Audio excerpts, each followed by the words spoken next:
An ambiguous artifice. Chapter 10. When Rigel stepped off the train at platform 9 3/4, she'd barely taken 3 steps when she was scooped up in a fierce hug that stole her breath and tugged her off balance completely. Laughing a bit, she hugged Sirius back, saying, "Miss me, Dad?" More than ever, Sirius said, leaning back to get a look at her. "You haven't grown much, sport. Been eating your vegetables?" "I'm saving up my growth spurts for the summer," she said, grinning easily, "that way I don't risk getting new robes for you." "Wouldn't want that," Sirius agreed, "then I'd have to keep that new sneakoscope for myself." "Dad," she affected an appalled look. "Don't ruin the surprise." Archie had a thing about surprises and people who spoiled them prematurely. "I'm just kidding," Sirius said, slinging an arm over her shoulders and steering her toward the porthole. "Sneakoscopes are for people with enemies. Everyone loves the black boys." "Does Uncle Regulus know you call us that?" she asked. "Reggie doesn't have room in his head for such trivial details," Sirius said, "too crowded as it is up there." "What with its being stuffed full of his own consequence," she said, raising one eyebrow. "What a caustic young man you've grown into." Sirius sighed dramatically. "It's my fault, really. I let you spend too much time with Harry as a child. Should have sent you to play with that Longbottom boy, instead. I hear he's very nice." "Harry's not that bad," she said, "she's never mean to anyone." "Not to their faces anyway," Sirius laughed. "I love our Harry, but you have to admit she's got a critical streak a mile wide." "Did she?" "Perhaps she used to, before it had become so difficult to live up to her own standards. These days, no matter the internal critiques her mind sometimes offered, she didn't have the hypocritical gumption to level any true condemnation at other people when her own life was such a mess. I think she's gaining some compassion in her old age," she said after a moment's contemplation. "More like gaining some control over her tongue," Sirius said with a short bark of laughter. "That too," she agreed. Looking for a change of subject, she asked, "Why didn't you send me to play with Neville as a child? Aunt Lily is good friends with Mrs. Longbottom. Did you just think Harry was enough of a playmate for me?" Sirius gave her an odd look. "We did have the Longbottom kid over once. Don't you remember?" She blinked, completely taken aback. Archie had had a play date with Neville once. Why hadn't he mentioned that? After the Flint disaster, she would have thought he'd mention any other distant pre-Hogwarts acquaintances who might expect her to recognize them. "I don't really." She trailed off, wondering how she was going to explain this one. To her surprise, however, Sirius dropped it immediately with a somewhat awkward, "Never mind, Arch. I'm probably misremembering." They walked in slightly strained silence until the apparition point, each lost in their own thoughts. Eventually she decided to just ask Archie about Neville and see if there was anything important for her to know. Sirius offered to get started on dinner when they reached number 12, and she gratefully took the chance to retreat to her room and unpack. In reality she simply shrunk her trunk and opened it up on the bed to give the impression of unpacking and settled in to mentally review everything she had to tell Archie about the last semester before they officially switched back. It was half an hour before the door to Archie's bedroom whooshed open and Archie darted in, nearly slamming the door behind him in his hurry. She had to laugh when she took in his appearance. He was bundled up like a nomad fresh from the tundra, knit hat pulled low over his brow and a thick scarf pulled up over his nose and cheeks. "Cold?" she asked, chuckling as he struggled to unwrap himself. "No," Archie huffed, "unless Lily asks, and then yes, you were very cold on the way here." "They're going to see our faces eventually," she said, perplexed by Archie's strange and unnecessary maneuver. "Not until I fix mine," Archie said, grinning with more mischief than she was ready to deal with so soon after coming home. "You said you had a plan for our disguises," she said slowly. "You going to tell me what it is, now?" "I was sort of thinking we'd have to just pretend not to grow at all this year, and then somehow arrange to go away at the beginning of the summer and take the polyjuice before we get back, or something." "Don't worry another moment," Archie said, nearly bouncing with excitement. "I've got a solution and you're going to be so impressed, because I worked really hard on it all semester." "What is it?" she asked, more than a little curious now. How on earth did Archie have time to research new disguise methods on top of everything else he had to do that semester? Maybe AIM gave time turners to its students, too. "It's a surprise," he said, "so close your eyes." She did so, trying not to smile too fondly.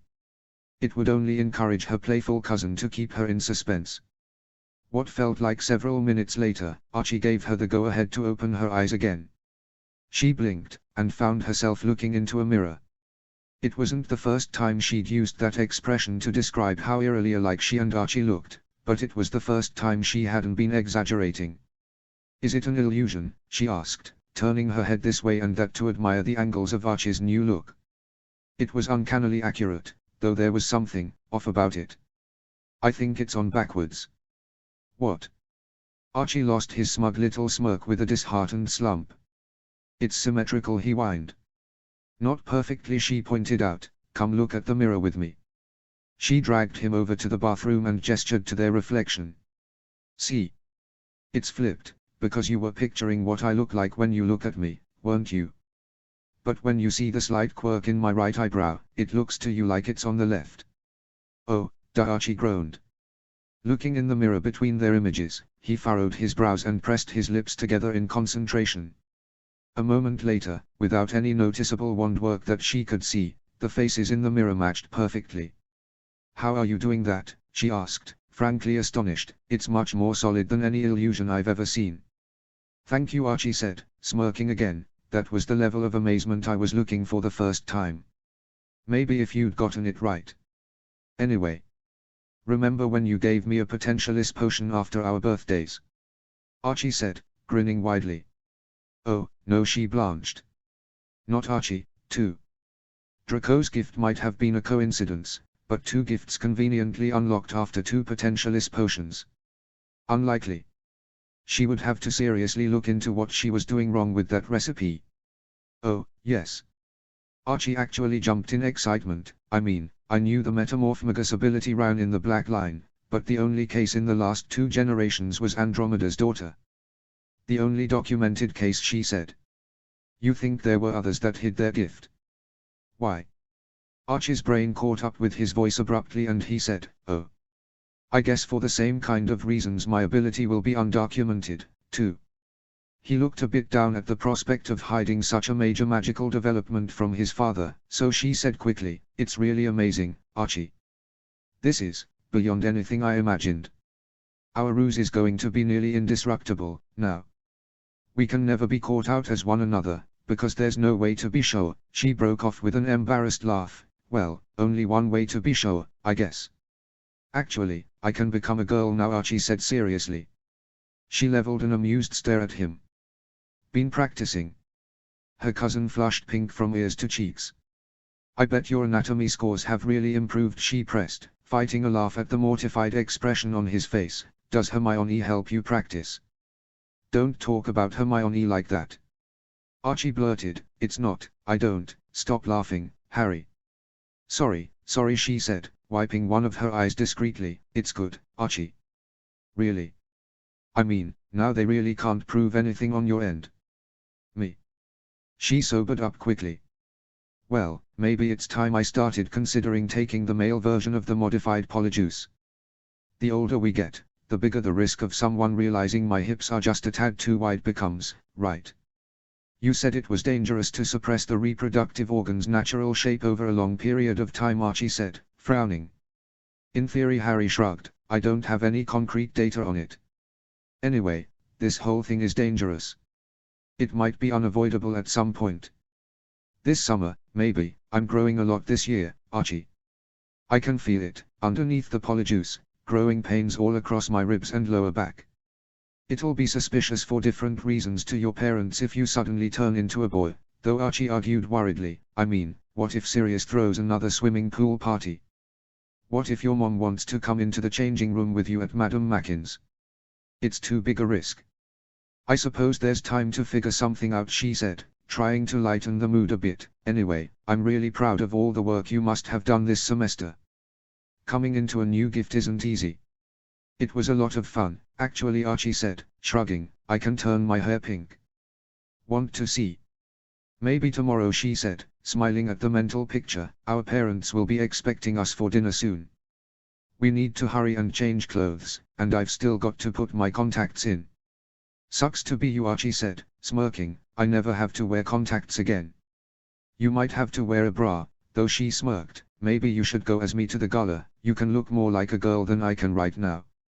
Archie shot her an unimpressed look. Yeah, like Harriet Potter would go to the gal, why are you looking at me like that? Grimacing, she wondered how she could have forgotten that she had tons of explaining to do. Now she would have to rush through it before Sirius came up to get them. Change first, she sighed, then I'll explain everything. First you might want to drop that voice-changing spell Archie suggested, and undo whatever thickening charm you've been using on your eyebrows, or James and Lily may have a few concerns about the direction your adolescence is taking. They'll have a few questions, anyway. Harry rolled her eyes as she performed the cancellations. I look like someone cast a stretching charm a 10-year-old boy. Your shoulders are much wider than a 10-year-old's, Archie said. Oh, good, she smiled. Then it won't be suspicious when I start growing facial hair. You aren't going to grow facial hair, Archie laughed, you'll have to pretend to, though. I recommend cutting your jaw a bit and then dabbing at it embarrassedly when your roommates are looking. Somehow, when I envisioned the future of our deception so long ago, this wasn't what came immediately to mind. Harry sighed. She changed quickly from Archie's familiar robes to her own somewhat alien outfit. Her clothes always felt too small the first few days after switching roles. Archie's male-cut robes were just so much more comfortable than the snug-fitting swaths that passed for feminine ensembles. At least she would be back in her brewing robes soon. So what's the scoop? Archie asked once they were both suitably attired. It's complicated, but the long and short of it is that both Rigel Black and Harry Potter need to attend the New Year's Gala this year, Harry said.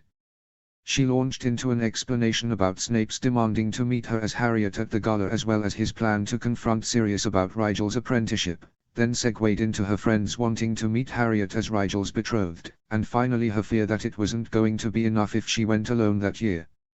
I mean, you could in theory pretend to get violently ill the night of the gala and leave me to go as Harry, myself, I mean, with Sirius, but without using the modified polyjuice, Harriet is going to look exactly like Rigel. It'll be a bit suspicious, don't you think, if Rigel just happens to be sick and Harriet shows up looking and acting uncannily like him? I'm afraid Professor Snape will assume that Rigel is pretending to be Harriet in order to convince Snape to let Rigel keep helping Harriet with potions, which of course is going to make Snape think Harriet isn't actually any good at potions and Rigel has actually been covering for Harriet this whole time and... Whoa. Archie held up his hands with a confused look on his face. First of all, stop talking about yourself in two different third persons, it's freaking me out. Sorry, she said, taking a breath. That's okay, Archie said, I think I understood most of it.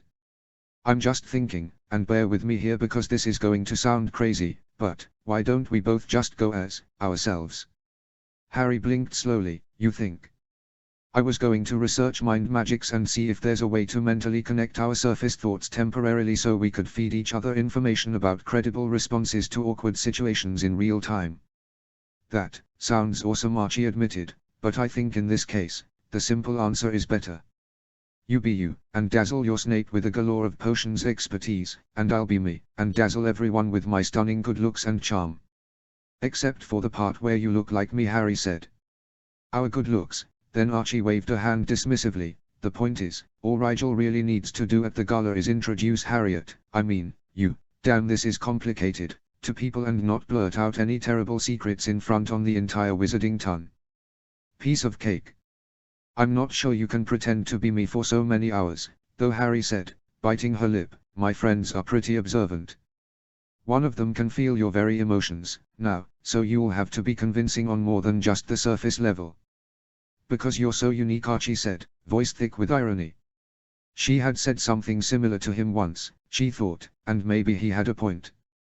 There weren't many things, she had come to realize in the last few years, that couldn't be faked. Besides, I'm pretending to be me, remember? It would literally be impossible for anyone to call me out on not being Archerus Rigel Black. True, she conceded. Still. What about your aura? Snape, Malfoy, and Riddle can all read them, and they all know I don't have one. I can fake one as Harriet, but you don't know how to suppress yours. I'll learn.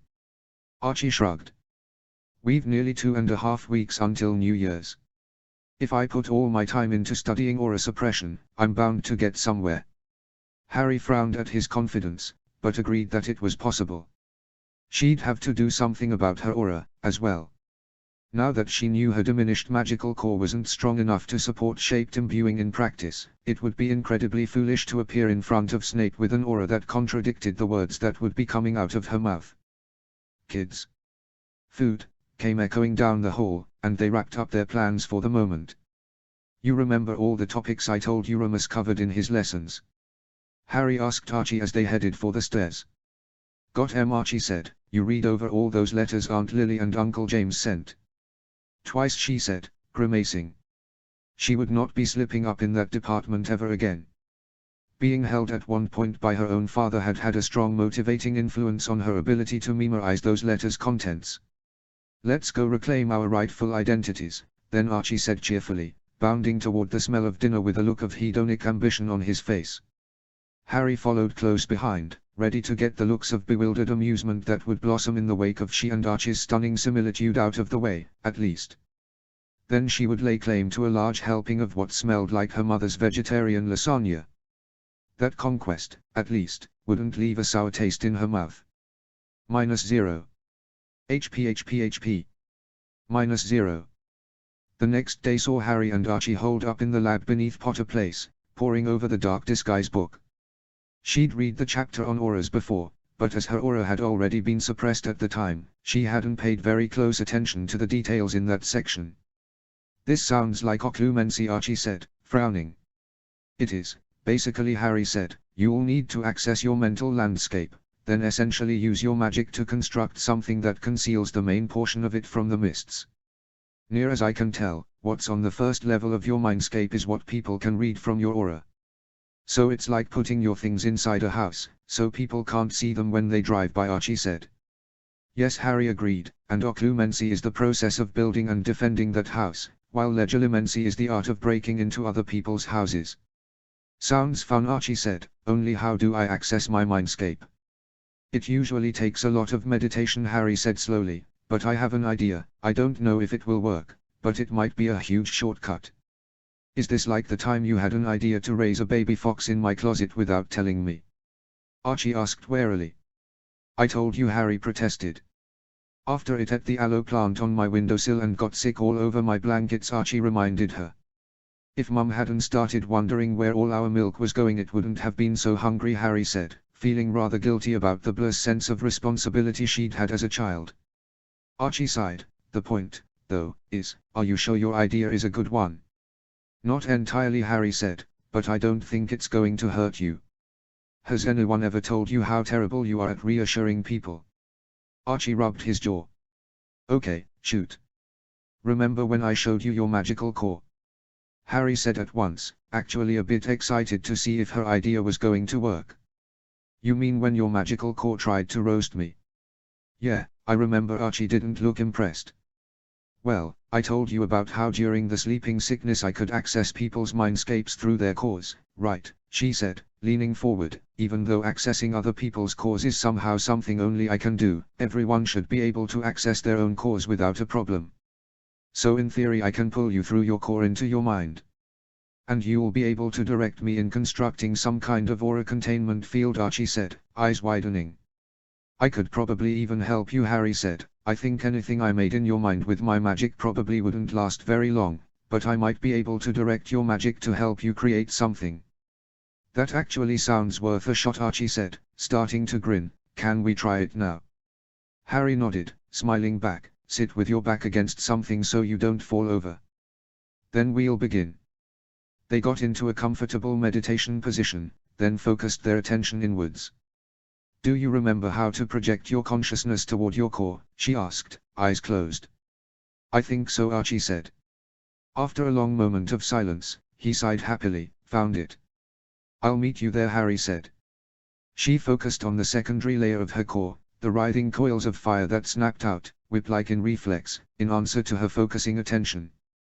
As her avatar fully materialized beside the core, she fought a flinch of unease. It looked, for lack of a better term, denser than she remembered. She supposed that was the suppressor, compacting her magic as it locked the deepest parts of it away. She expected the core to look smaller, though, if it was being compressed by the suppressor. Instead it merely seemed darker, wilder, and hotter. She felt a frisson of fear as she stretched her hand toward the outer coils. Was she still welcome here? But no, this was her core. It couldn't resent her for suppressing it. Magic didn't think that way. Everyone said so. She coaxed a coil forward, wrestling a bit to get it to go in the direction of Archie's core. Once she felt the twang of connection, she followed the line with confidence. Projecting her consciousness got easier each time, and she hadn't lost the knack for it, despite not having occasion to practice since the Chamber of Secrets. Archie's magic was as she remembered, wrapped in soft, swirling mist that seemed to invite even as it concealed. She followed her cousin through the gentle wafts of magic, parting the mists before them until they reached the babbling river of cheerful blue that made up his primary core. It flowed in a whimsical circle, uniform yet free. What a contrast it made to her own disgruntled and repressed core. "Do I have to swim upstream?" Archie asked, letting his fingers dangle in the current. "Only if you want to lay eggs and then die on the upper banks," Harry said, reaching out her own hand to dip in the stream. "We just need to push through the center. I guess in this case we dive in and swim until we hit the other side." "Do we hold our breath?" Archie asked. "Have you been breathing?" Harry smirked. Oh, Archie blinked as he realized that as a projected consciousness he didn't, in fact, need to breathe. Weird. She guided him forward, plunging them both into the rushing blue. When they emerged on the other side, Harry had to pause for a moment and stare at the world she'd just stepped into. If she hadn't swam through his core herself, she might have assumed Archie had an air core, so full of light and atmosphere was his mindscape. There was no clear light source, yet everything she saw was bathed in a golden glow that offset brilliantly against the intensely blue sky that seemed to swallow up most of the horizon. She and Archie had emerged on a sandy bank littered with glass-like pebbles that sparkled in the light. The river in Archie's mind mirrored that of his primary core, flowing in one large, continuous circle that dominated the center of his mental landscape. "What are those?" Archie asked, pointing upwards. She craned her neck and couldn't believe she hadn't noticed them before. Filling the sky above their heads were bubbles, not filled with air, but with water. They skimmed along in an invisible breeze, large and small, each a self-contained pocket of crystal-clear river water that sloshed and swirled as it floated around. "They must be your manifestations," Harry said, running a hand through her long hair thoughtfully. "How were they supposed to even access those things, much less suppress them beneath a layer of secondary occlumency?" "My mind is awesome," Archie declared, grinning proudly. "I bet nobody in the world has a mind this cool."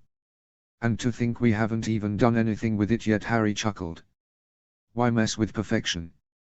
Archie said airily. "Because you have to pretend to be me, and my mind is considerably less open," Harry said, gesturing at the blinding expanse of sky.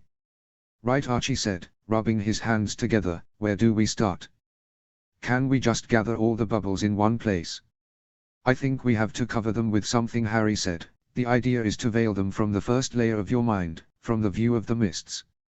Anyone using aura sensing or non-invasive legilimency essentially scans the primary layer of your mind, so anything out in the open is visible to them." "Make sense?" "Yeah, but how are we supposed to cover a whole river?"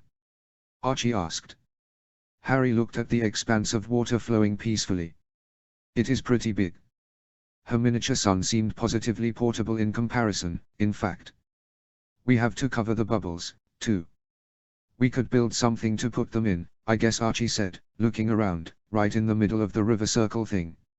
A dome or something." He scrunched up his nose. "That would be pretty out of place, though." "It doesn't have to be aesthetic," Harry laughed. "Why shouldn't it be?" Archie asked, looking offended. "It's my mind. I want it to be all tranquil and stuff. Maybe it'll help me think." "Occlumency does make your thought patterns more efficient," Harry agreed. "It's a side effect of a well-organized mind." "Well, let's organize mine, then." Archie looked excited to get started, but utterly unsure where to begin. "Exactly. What if we just put, like, a privacy screen up along the outer border of my mind?"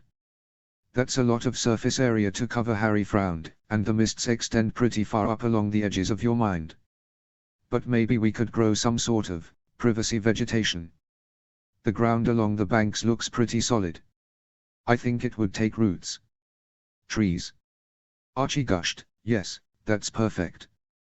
We'll plant trees all along both banks and the canopy will block out the river. And we can attach the bubbles of water to the branches, Harry said, so they can't be seen from outside either. They're so free, though, Archie sighed. Do we have to tie them down? What if we just moved them into the river, instead? Then they could flow freely, but still be hidden by the canopy.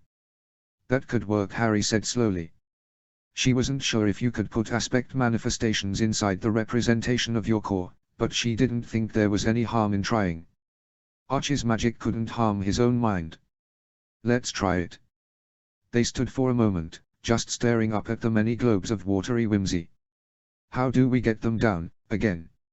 You should have some control over them, since it's your mind, she told him, thinking of how she managed her own mindscape. Just focus on a bubble and think of what you want it to do. Archie turned his attention to the nearest sphere, a small bubble about the size of his fist that wobbled in the air like a bobber in choppy waters. He lifted a hand coaxingly toward the little blue ball, then slowly retracted it like he was reeling in an invisible line. The bubble swerved through the air almost curiously to hover at Archie's nose. He laughed and caught it between his hands carefully. The moment it was clasped between his fingers, a peculiar look came over his face. It's a memory, he said, sounding a bit breathless. I can feel it, like I'm really there. Remember when we made those snow ghosts? In Mrs. Bagshot's yard? Harry smiled. We surrounded her house with them. The glow powder we sprinkled in their eyes lasted over a week, I think. Yeah. Archie smiled down at the memory bubble fondly. That was a good prank. Even though Aunt Lily made us apologize when she found out. I think old Bathilda enjoyed it, Harry said. She did leave them up until they melted, Archie agreed. He walked to the bank of the river and knelt down. Gently, he released the ball of memory into the stream. The bubble seemed to slip into the river almost delicately, not sinking to the bottom like a stone but winding its way through the water easily of its own accord, matching the current, yet outside of it, clearly making its own path. Archie turned his attention to the next bubble, and Harry took a moment to consider how she could best help. She didn't really want to handle Archie's manifestations. It was a very personal part of the mind, and even though she knew almost everything about her cousin, it still didn't feel right to interact with his memories in that way. She moved a short distance away, instead, and bent her will toward the water in Archie's river. In theory she could use her own magic to build something, but there was no telling how long it would persist in Archie's mind, or what it might do once she stopped concentrating on it. Better to ground his defenses in his own magic. The water flowed at her command, as though eager to be useful. She directed a small trickle away from the stream with a thought, drilling it down into the sandy bank as though she were planting a liquid seed. Another moment of concentration, and the water hardened and darkened, sticking fast below the sparkling pebbles and shooting upwards in a fountain that solidified even as it blossomed toward the sky. She fed it more bits of magic as needed, guiding the offshoots into trunks and branches that burst into brilliant green at their edges. In a short time, a supple river birch stood before her, several distinct trunks together spreading a multitude of cheerful leaves whose shade gave another dimension to the babbling stream it overlooked. Harry ran a hand over the curled bark with a satisfied smile. Archie's mind was going to be lovely, by the time they finished. That's great, Harry. Archie called from where he was herding a string of memories along in a strange parody of Follow the Leader.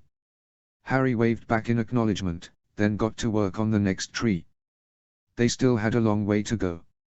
She didn't know how long they worked, but eventually, when about a third of the circular bank was covered in canopy, Harry noticed that the water level in the river was significantly depleted.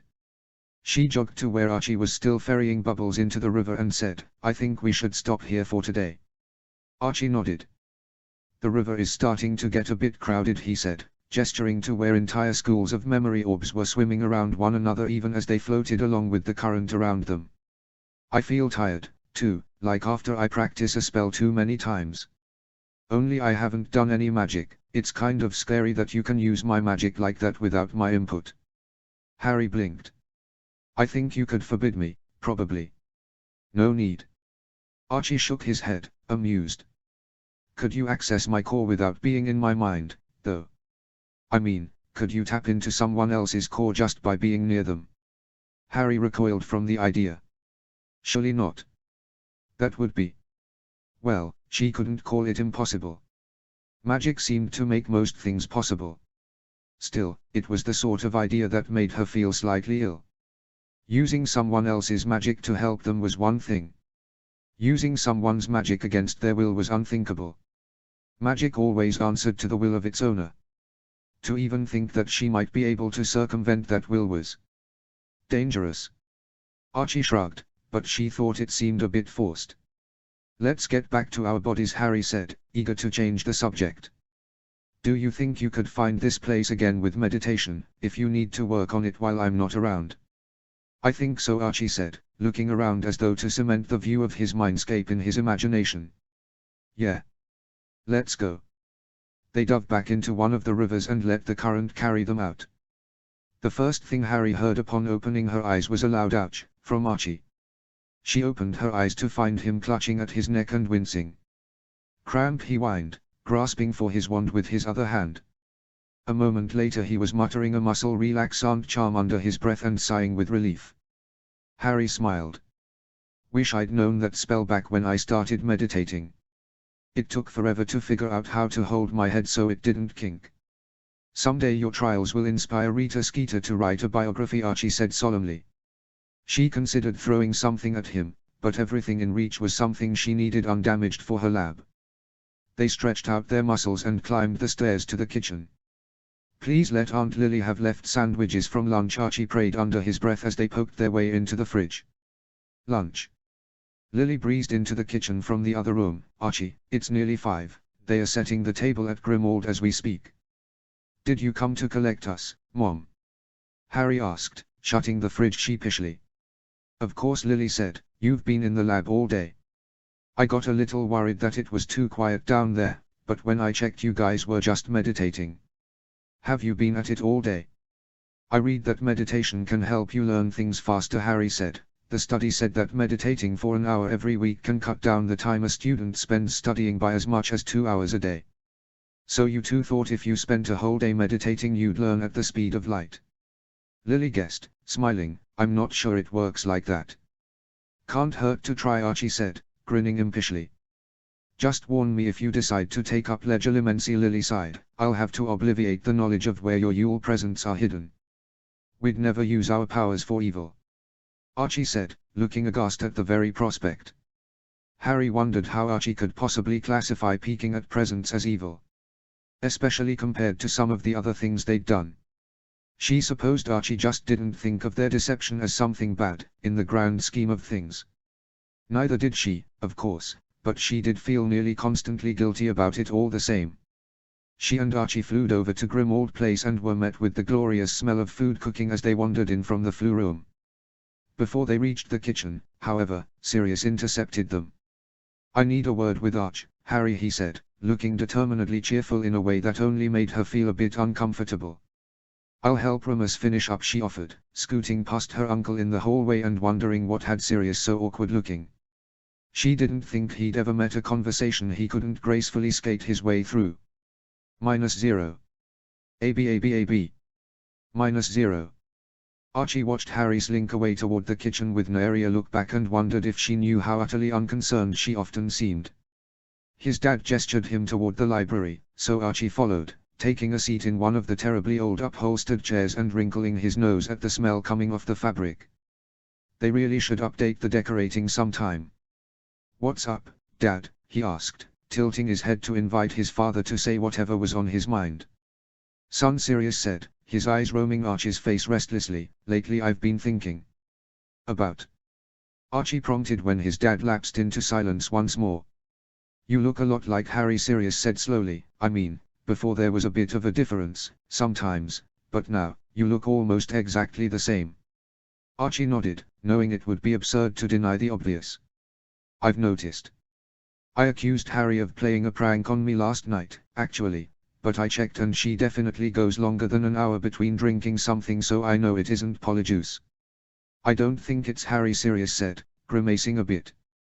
I think, you may have inherited some latent metamorphomagus abilities. Me? Archie chuckled in disbelief, absolutely stunned that his dad had put that together so quickly. Too bad he could never know how right he was. But I can't change my appearance, Dad. And if I could, I'd definitely use it to look like the keeper for the Appleby arrows, not Harry. He tried to make it sound as thought the very notion were amusing, but Sirius didn't laugh. I don't think it's a conscious ability, Sirius said, frowning a little. It's rare, because usually magic genetics is an all or nothing deal, but sometimes an ability can manifest passively. I can't think of any other explanation for why you and Harry continue to grow more similar instead of less. Why would it fixate on Harry? Archie asked, thinking quickly. Maybe he could use this. If Sirius set upon a plausible explanation that didn't endanger the ruse, well, why not let him?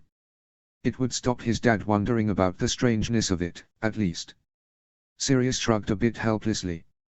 I suppose, since you spent so much time together as children, you might be a bit attached to Harry. Perhaps your latent ability has latched onto her as a sort of model for your own growth. What does that mean for me? Archie asked, trying to look as though he were considering the possibility. Maybe nothing, Sirius said. Maybe, well, it depends on whether it bothers you, I suppose, that your appearance might be shifting to match hers. You calling me ugly? Archie squinted at his dad until Sirius let out a bark of laughter. No, and don't let Harry catch you implying she is, either, Sirius said ruefully. She wouldn't care. Archie waved his hand dismissively, then paused. Do you care? I mean, does it bother you that I might end up looking like James instead of you? Though to be honest, Archie rather thought Harry and he looked more like Sirius than James. It doesn't bother me, Sirius said, and Archie thought he was probably being honest. I just worry it may not be healthy. I'm not saying you depend on Harry, because you're both very independent, strong-willed young adults. It might be that you need some distance, though. For both your sakes. Distance. Archie scrunched up his nose. He wasn't sure he liked that idea. Harry and he were a team. You spend a lot of time together, Sirius said, which isn't bad necessarily, but you also sacrifice a lot for one another. Harry studies healing for you, you study potions with Snape for her. It's just, you're very committed to one another, for being so young. Neither of us is doing anything we don't want to, Archie pointed out. That may be true, but you're still doing a lot for one another, Sirius said. He rubbed his chin. I just think you need something for you, Archie.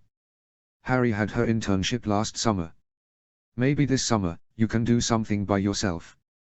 He said it more as a question than a suggestion, but Archie nodded easily, growing excited as the implications turned over in his mind. If you think it's best, I'll start looking into opportunities. It could be really fun to have a project of my own next summer. In fact, Archie thought, maybe he could find an internship abroad. Without the chance to update their polyjuice over the winter break, there would be a very noticeable difference in looks when they next took it. Harry's sudden change could be explained by a growth spurt while she was in America, but with Remus at Hogwarts, maybe a little time away from his family was just what he needed. Or what their artifice needed, rather. Good. Sirius looked quite relived, and Archie concluded that his supposed passive metamorphic talent must have been bothering him more than he let on. So. Dinner. Race you, Archie grinned, taking off like a shot. It was only partly to escape the awkwardness of ending that heavy conversation, he was also really hungry. -0. HP. -0. It took the rest of that week, working on and off, to get her and Archie's mindscapes straightened out. In addition to suppressing all the manifestations of Archie's mind, she'd helped him set up a few rudimentary defenses to casual prying. She doubted anyone would try to legilimens him at the gala, but she'd found that you never actually knew, with pure bloods. Once Archie's mind was shored up, Harry turned her attention to herself.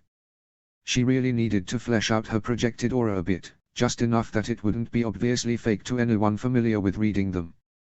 Toward that end, she convinced Archie that it would be in their best interest to visit Frane's shop in the lower alleys. She had followed the instructions in the Dark Disguise book as best she could, but as she had no way of sensing her aura for herself, she didn't know if it would pass muster or not. Frane had read her aura easily last summer. He would be the perfect, innocuous candidate to test her new, improved aura on. Archie's too. She thought the canopy they'd built would be very effective as a suppressant, but she wanted to double-check before they showed up at the Parkinsons on New Year's Eve. How much further in is it? Archie asked, looking very uncomfortable as they turned onto yet another side alley. Not much further, Harry said. See that fountain? It's just down the alley that opens alongside it. You know your way pretty well down here, Archie said, voice carefully neutral. Last time I came to Nocturne with you we stayed on the beaten path. It's been 2 summers since I started working with Cray, Harry said, smiling a bit. I know the alleys much better now. I thought you meant the craftsman alleys, Archie said quietly, or maybe the more questionable retailer alleys off of Nocturne. I didn't know you'd been running around, way back here, Harry. This is where my apartment is, Harry pointed out. Really? Archie looked dubiously at the ramshackle buildings around them. Not here, Harry rolled her eyes. It's further in one of the residential districts, certainly not in the commercial areas close to Diagon. Is it nice, at least? Archie asked, looking as though he wasn't sure he was allowed to ask that question. It is. Harry smiled. Want to see it? That's okay, Archie said, I'll take your word for it. She supposed he was even less comfortable in the lower alleys than he seemed. She couldn't blame him. She still remembered getting hopelessly lost the first time she'd ventured beyond Kyprioff Court. They turned one last time and found themselves in front of a familiar sign reading Custom Metalwork and Repair. She opened the door to the shop and ushered Archie inside. It was as fantastically cluttered as she remembered, walls of minuscule boxes organized according to some mysterious schema. Mr. Frayne, she called, stepping up to the counter, are you here? Be right with you, came a cheerful voice from the back of the shop. Are those fairy rings? Archie asked, or in his voice as he took in a glass display case under the counter. He works with all kinds of materials, Harry said. Leo says he's a genius. Leo is too free with praise, Frayne said, finally stepping out from the back room. His face was lightly lined with signs of frequent mirth, and he hardly had to stoop to scoot under the counter's divide, so short was he. He simply has excellent taste in the people he chooses to speak about, Harry said. How have you been, Frayne? Very well, young miss, thank you. He gave a little bow that gave them a full view of his bright red hair. What can I do for you today? Trouble with that ring of yours? No, although I wouldn't mind if you had time to tweak it this week, Harry said, smiling a bit sheepishly. I was thinking I'd like to have access to just a bit more of my magic. There's a brewing technique that's very hard to achieve without sufficient magical reserves. It shouldn't be too much trouble, Frayne said. May I have a look? Harry pulled off her glove with only slight hesitation. She could easily hand it over for a few days, she just wouldn't do any magic in the meantime. As long as she didn't use her magic, she could contain it just fine on her own. He turned the ring over in his fingers once she'd pried it off and hummed a bit under his breath. I can have it adjusted by 4 this afternoon, does that work? Are you sure? Harry frowned, not intending to inconvenience the man. I don't want to rush you. If I say I'm sure, will you wipe that ridiculous half-guilty expression off your face? Frayne laughed. You honestly look very pitiful like that, child. Harry's face relaxed in open surprise. Archie hooted with laughter. He's got you there, Harry. Just let the man do his job when he wants to do it. All right. Then Harry said, shaking her head. Was there anything else? Frayne asked, pocketing the jade ring. Yes, Harry said, wondering how exactly she could phrase her request. Can you read our auras? Archie blurted, leaning forward excitedly. Frayne nodded easily, not even questioning their motive as he took a step back and squinted at them each in turn. Interesting, he said, smiling widely, very interesting. You, young lady, have no aura at all. Have you suppressed it intentionally? Archie exchanged a look with Harry, then said, I'm a guy. Frayne looked acutely surprised. Ah, I've done it again. I'm terribly sorry, young man, but I assumed the two of you were twins. You are identical, are you not? Harry and Archie both laughed, a bit uneasily. We're related, but not twins, Harry said, though people do confuse us quite often. So you can't see his aura at all? Not even a little bit? Nothing, Frayne agreed, still smiling. I'm guessing that is good news. Harry smiled enigmatically, but didn't answer. What about my aura? It's matured since I saw it in August, Frayne said, raising a bushy brow knowingly. Been working on it. A little, Harry said, smiling back. In fact, she'd added quite a few more of the supplementary manifestations to her outer mindscape, and very carefully siphoned a bit more magic to the torch-like manifestation that sat atop her mountain. People would expect for her core to have expanded after her 13th birthday, and she felt her aura should reflect that. Even if nobody had probably been paying attention to it at the showcase, anyway. Is there anything noticeably off about it? I'd like it to be as natural as possible, in the interest of academic curiosity, of course.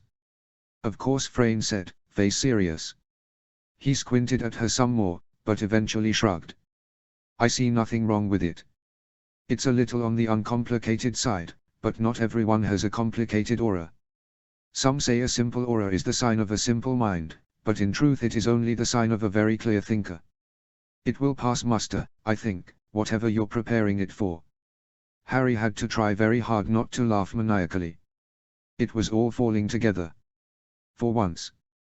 With their auras in check, no one who could read them, i.e. all the most dangerous people she knew, would associate Harriet Potter with Rigel Black. Thank you, Frayne. Harry settled on saying, we really appreciate it. Come by any time, Frayne said jovially, waving off her thanks. 4 o'clock, in fact. Will do, Harry said, bowing her head once again in thanks as she and Archie made their way out onto the street. They exchanged triumphant looks as they set off toward home. I think we might actually pull this off, Archie said, looking like he wasn't sure whether to relax or keep an eye out for something to go wrong. It was a little after 2 and they'd had an early breakfast, so Harry asked Archie if he wanted to stop at the Dancing Phoenix for lunch. It's much closer to the main alleys, Harry said, and you might be able to meet some of my friends, if they are here. Oh, sounds fun, Archie said, managing to summon a genuine-looking smile for a moment. Do they take well to strangers around here? You aren't a stranger, Harry laughed, tugging him along. You're with me. Archie looked like he wasn't sure what to say to that, but he followed her to Cyprioth Court nevertheless. He seemed to relax into the idea the longer they walked, and by the time they approached the Dancing Phoenix, Archie seemed almost excited at the prospect. What kind of food do they have here? He asked, rubbing his stomach exaggeratedly. I'm starved. Solemn makes the best shepherd's pie, Harry bragged as they ducked through the front door, and since it's cold out he'll probably have lamb stew on today. It's to die for. Ain't a one died on me yet, though, Solemn called from where he was wiping down a table by the stairs.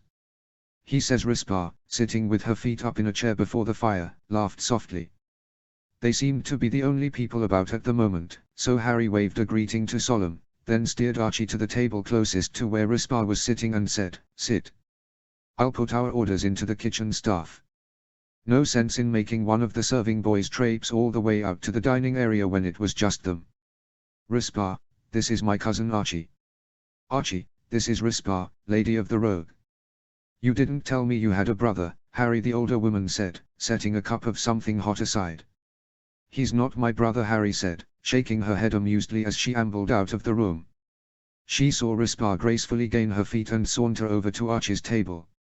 She wondered if it was okay to leave Archie alone for a moment, then mentally shrugged. He'd be fine. Rispa was perfectly nice. She chatted with a few of the cooks she'd grown familiar with over the summer, then collected a couple cups of milk and headed back to the dining room. She had to hold back a snort when she saw Archie sitting several feet closer to the end of the bench than when she'd left him. Rispa was sitting beside him, leaning on the table in a way that angled her body almost threateningly toward her poor cousin.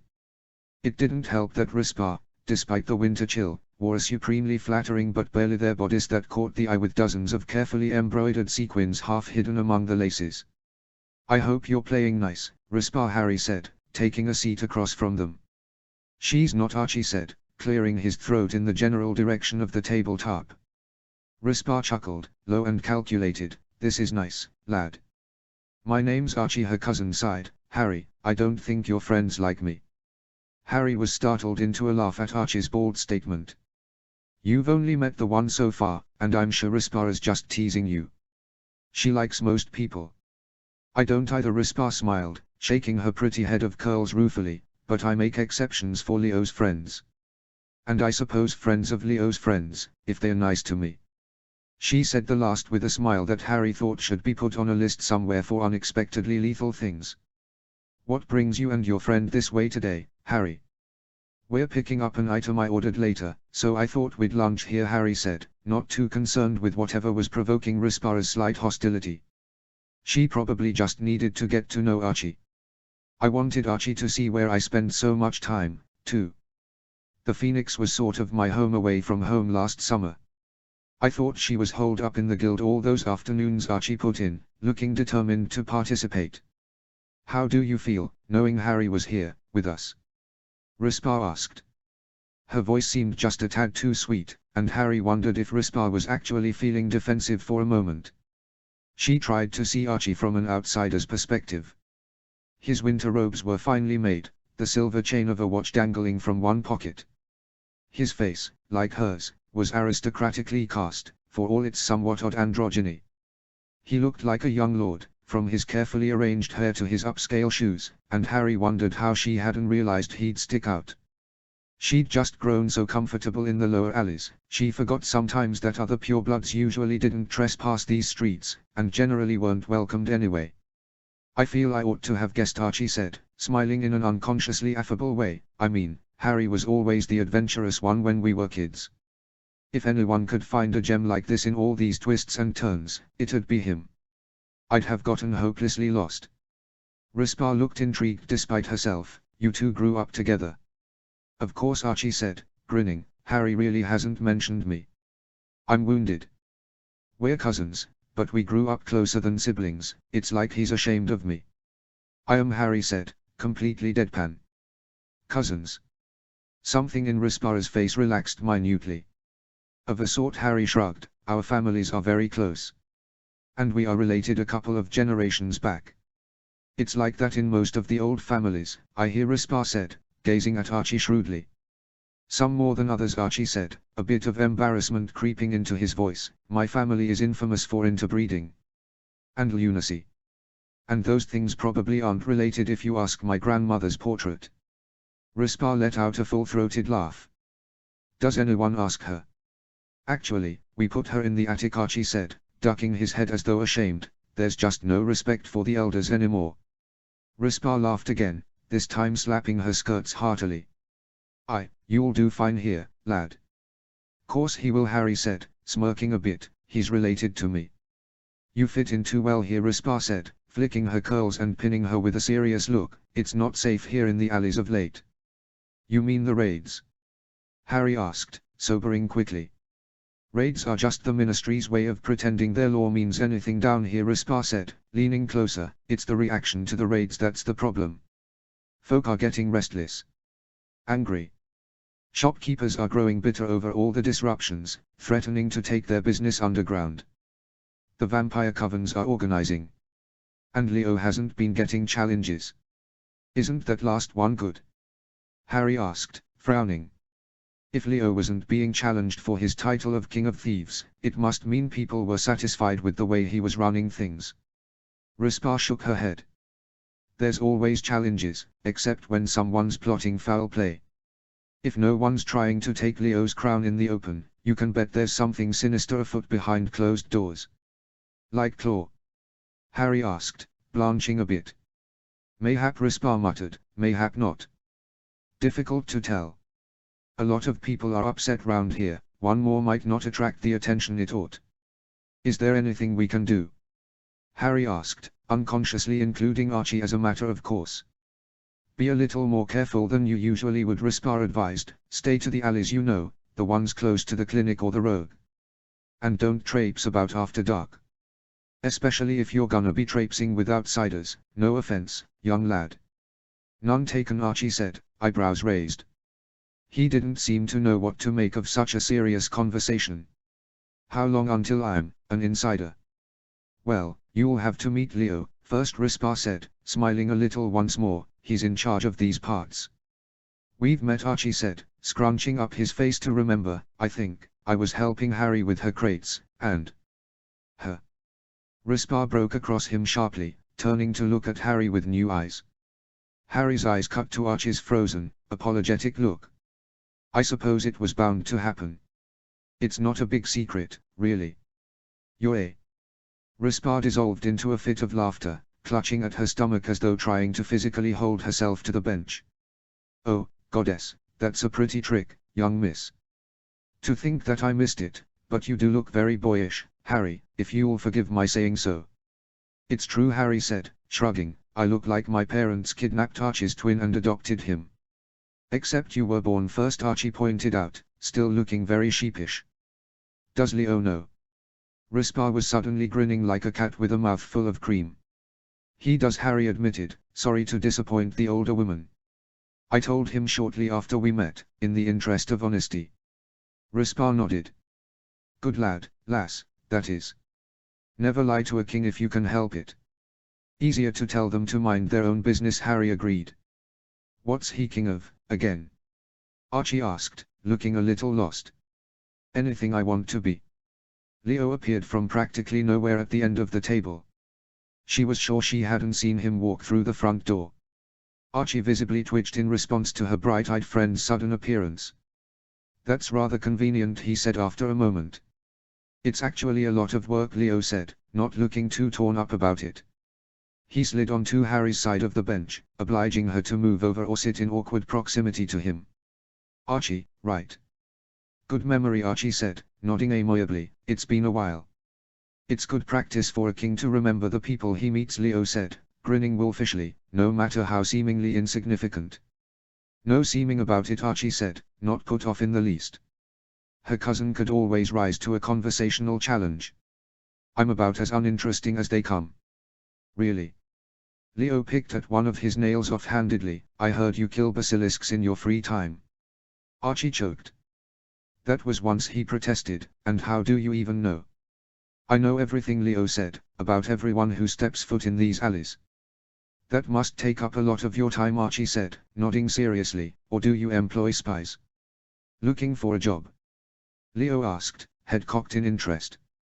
Employment doesn't suit the men of my family, Archie said, leaning back in his chair with a relaxed grin, but we do enjoy a number of eccentric hobbies. Maybe I'll make an ear out of you, Leo said, grinning now, I always need more in the upper echelons of the social crop. A friend of Harry's is a friend of mine, Archie said. Likewise, Leo smirked. Harry honestly couldn't tell if they were serious or not. Now that we're all friends. Harry trailed off as a serving boy came trotting out from the kitchens with she and Archie's lunch. She pulled out of a couple of coins and tossed them his direction, smoothly pushing Archie's bowl to his side of the table. How have you been, Leo? Your last letter seemed a bit rushed. Lots to do before the snows get bad, Leo shrugged, gesturing to the large stack of pallets stacked neatly on the far side of the large dining room. He stole her cup and sniffed at its contents before wrinkling his nose. Milk, again. It's good for you, Archie and Harry said simultaneously. Leo and Rispar laughed. Now we know you two are related, Rispar said. Lots of people drink milk, Harry rolled her eyes. Not around here, Leo informed her, ale keeps you warmer. So do warming charms, Harry said. Too many squibs, Rispar said bluntly, ale's easier. There was a moment of silence, in which Harry felt like an utter cad. Archie cleared his throat uncomfortably. Do you need blankets, or? He seemed at a loss for what to say. We can take care of our own, young Mr. Black. Leo tipped an imaginary hat. I thank you though. There's not many would even offer. Archie shrugged in a way that was grace and humility combined. Well, I'm around, if circumstances change. I know where to find you, Leo said, nodding agreeably. Harry was certain that he did, however uneasy that might make her. You going to be around for training this holiday? Leo asked Harry after a few minutes of letting her and Archie eat. Harry swallowed. Sure. Do you have time though? Some afternoons are good, Leo said. Some afternoons it is, Harry smiled. Should I bring a knife? Archie noticeably refrained from choking again. Do you have a knife? Leo laughed. No, don't bother, those cleavers you keep in your potions kit don't hardly count. Harry tilted her head, they do well enough for their purpose. Don't we all? Rispar said, tracing a small ring idly on the wooden tabletop, don't we all? They lapsed into pensive silence after that, finishing up their lunches quickly. Leo ambled off to talk to Solemn about some court business and Rispar spent the rest of the meal casually trying to make Archie blush. She was well into her 8th or so pose, this one an artful lounge back on her hands that thrust her chest out rather coquettishly, when Harry stood. "We should be getting back to Frane's," she said, "it's a long walk there." "It was nice to meet you, Lady Rispar," Archie said, even managing to sound sincere despite how utterly nonplussed he must be after her obvious attempts to fluster him. Rispar sighed playfully. "One thing to say about you nobles, I do like your manners." "See you around, my lady," Harry grinned, bowing in a movement that was echoed by Archie not half a beat later on their way out. "I hope so, little lass," Rispar chuckled low, "the Alleys could use a player like you." Harry was sure that the Alleys had plenty of players already, and said so. Rispar only smiled enigmatically, giving a little wave as the door swung shut behind them. "Your friends are interesting," Archie said after they'd walked a short distance. "You've met Mayek," Harry said, "what did you expect?" "I'd somehow convinced myself he was the exception," Archie said. "They're great, once they warm up to you," Harry promised. "I somehow doubt I'll spend enough time here to merit it," Archie said, "but I suppose it's nice to have goals in life." "I don't think we need any more goals," Harry said. "The last time we got ambitious things sort of spiraled out of control." "I don't know." Archie pretended to think. "You think we've lost control?" "If we haven't, I'd like to see what out of control really looks like," Harry huffed. "Careful what you wish for," Archie teased. As they made their way through thinly disguised slums to pick up a ring that would resuppress the majority of her magic, Harry rather thought that advice was a bit overdue. -0. HP. -0. It was a few days before Yule that Archie received a letter from Ron Weasley, quietly begging Rigel to come to the Burrow for an afternoon visit. After a brief discussion with Archie over whether it would be better to decline or for Archie to try and be Harry all day at home, they settled on an ingenious alternative. Archie sent a letter accepting Ron's invitation, but inquiring if it would be all right if Rigel brought his cousin Harry to visit, as well. It would be a test run, of sorts, for the New Year's Gala. If Archie could pull off being Rigel around the Weasleys, several of whom knew Rigel's personality fairly well, he could probably skate through the Gala all right. The weather was foul that day, rain sleeting down into slush that collected on the windowsills, so after securing permission from their parents to go, she and Archie bundled up in their warmest cloaks, bringing along gloves and scarves on the off chance the Weasleys wanted to go outside. Before they left, Harry had one more thing to do. She ducked into the downstairs bathroom and eyed her hair in the mirror. It was exactly the same cut and style as Archie's, usually, but she felt as long as they were intending to lead people's thoughts, Harry's hair ought to be at least nominally different. It would draw attention away from their similarities, and give people an easy feature to fix on when deciding which was which. She very carefully put a tiny amount of power into a hair growth charm, waving her wand back and forth over her head until the ends began inching slowly toward her ears, avoiding her bangs completely. She knew the trick was to go slowly, if you wanted the hair to appear at least semi-healthy, so she bit back her impatience and kept up her concentration as her locks crawled downwards. She grew it out several inches until, instead of resembling an unruly halo, her hair curled up under her chin in a restless bob. She looked incredibly tousled, she thought critically, fingering the waves that always prevented her tresses from lying flat. The extra hair framed her face effectively, though, further disguising the uncanny similarity to Archie's features. It would be enough, she decided, to differentiate them in her friend's eyes. Archie blinked when she emerged, tilting his head like a bird who'd come across a new species that might not be entirely friendly. "You look like a girl." "Sort of. Now you know what you'd look like with long hair," Harry smiled. Archie laughed. "I already know what I look like with long hair, it was one of the first things I tried." "Of course it was." Harry rolled her eyes. "Are you ready to go?" "Yes," Archie said. A determined look crept into his eyes. "Run through them again," Harry prompted. "Arthur, Dad, works at the Ministry in the Misuse of Muggle Artifacts office," Archie said, ticking a finger. "Molly, Mom, housewife with an impressive tolerance for chaos. Bill, the eldest, works at Gringotts in the Cursebreaker division and he's the one who came to Hogwarts after that goblin attacked you, me. And he's the one we have to convince the most with our act," Harry put in. "He knows Harry from the lower alleys, and he thinks Rigel might be Harry, which we need to change." "Even though technically he's right," Archie teased. "Especially because technically he's right," Harry said. "I'll reveal myself as Harry, throwing the suspicion off of you." "Right." Archie nodded, beginning his ticking of fingers once more. Charlie is the one I haven't met, and he works with dragons in Romania. Percy is a 7th year, wants to be a barrister, and helps me with transfiguration study. He's also head boy. The twins are Fred and George, 5th years, pranksters and all-around jokers.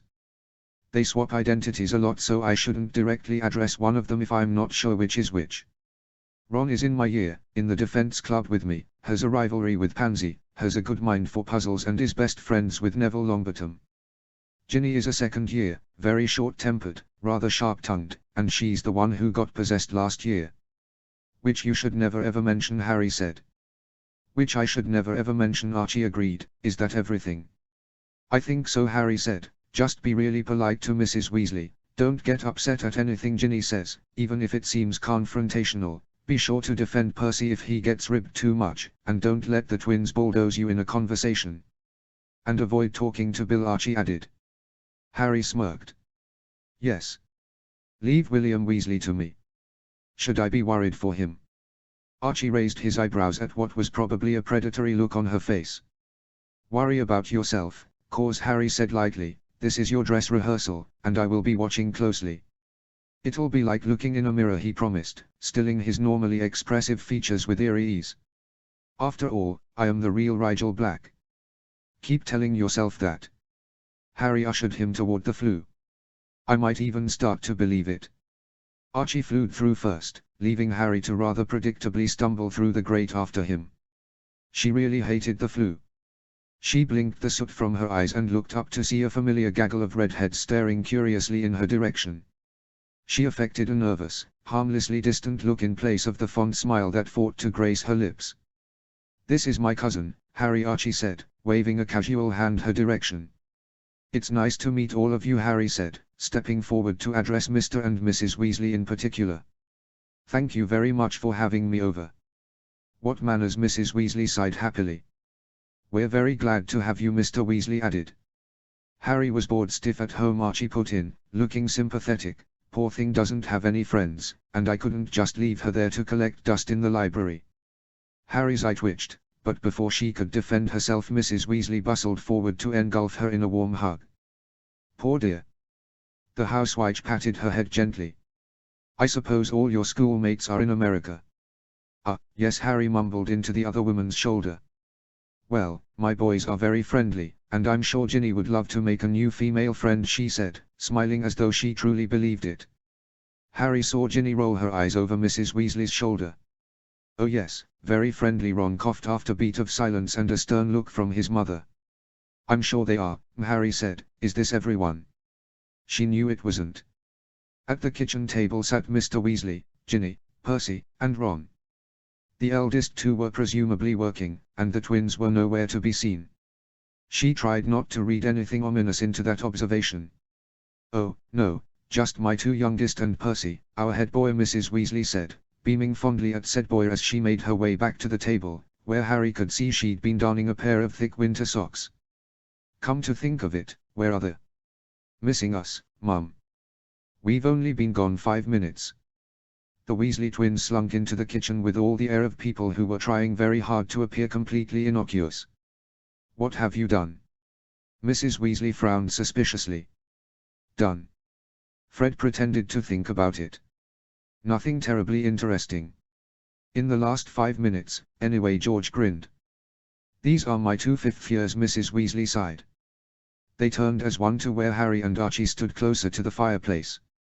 Hey Rigel, whoa. They swiveled heads of red hair back and forth between she and Archie with slightly awed expressions. Rigel, George said, turning a serious expression toward Archie, how in Merlin's name?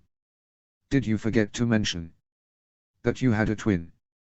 Harry was surrounded by overly curious 15-year-olds before she knew what had happened. Hands poked at her face and ruffled her hair experimentally as Fred and George fired rapid questions over her head excitedly. It's a girl, Rigel. She's even got the same chin. And the same unimpressed expression. How cute, they sighed simultaneously. She's not my twin, Archie said, long-suffering. She's my cousin, Harry Potter, and stop poking her, please. She's easily provoked. Harry snapped playfully at the nearest twin's freckled finger. Whoa, this one bites. Fred said, cowering behind his twin. "Can we keep it?" George asked Archie, widening his blue eyes in a desperate plea. "She's mine," Archie said firmly. "Don't you have enough toys, anyway?" He gestured to Ron and Ginny with an idle smirk. "But we want a new one," Fred pouted. "I think I'm offended," Ginny frowned. "You're always offended," Ron informed her. "Fred." "George." "Stop intimidating our guest," Mrs. Weasley snapped, honestly. "First young lady we've had over in ages and you two can't help but traumatize her." "She doesn't look traumatized," George said, peering into Harry's blank expression curiously. "Not like that girl Charlie brought last holiday, anyway," Fred put in. "The one whose eyebrows you lengthened into curtains." Mrs. Weasley scowled. "We were doing her a favor," Fred shrugged, unconcerned. "Poor thing had plucked them nearly all away." "She never did come back," Mrs. Weasley said, looking disappointed now. "What fine young babies they might have had." "Mum," 5 mortified voices echoed around the kitchen. "A mother can dream," Mrs. Weasley sniffed. "Anyway," Fred said, intentionally awkward, "Rigel, we've got a surprise for you, come see." Archie grinned, but she could tell he was restraining it to match Harry's personality as best he could. "Sure." "Ron, do you want to?" "Better not," Ron grimaced. "I'll catch up with you in a bit." "Great." George took Archie's arm and towed him off into another room. Soon footsteps sounded on the stairs and Fred waved a goodbye to the General Assembly, adding, "Nice to meet you, Girl Rigel," as he followed the other two. "Don't blow anything up," Mr. Weasley muttered. Harry waited for the others to laugh, but apparently the man wasn't joking. "So, head boy." "That's very impressive," Harry said, smiling in what she hoped was a friendly way as she stood there, unsure what to do. "There's only one head boy for the whole school, right?" Percy nodded, his ears a little pink. "That's right." "Do you have prefects and the like at your American school?" Harry shook her head. "Not exactly. They separate us into tracts, and each tract has upperclassmen that act as monitors. Their duties include things like making sure the younger students don't get too out of line, checking the dorms after curfew, and tutoring those who need help. They have no authority outside of their own tract, though, so as a healing tract student I wouldn't have to heed a monitor from the charms tract, for example." "Interesting." Percy adjusted his glasses and waved her over to the seat next to him. "So there's no one that represents the whole student body like a head boy or girl would?"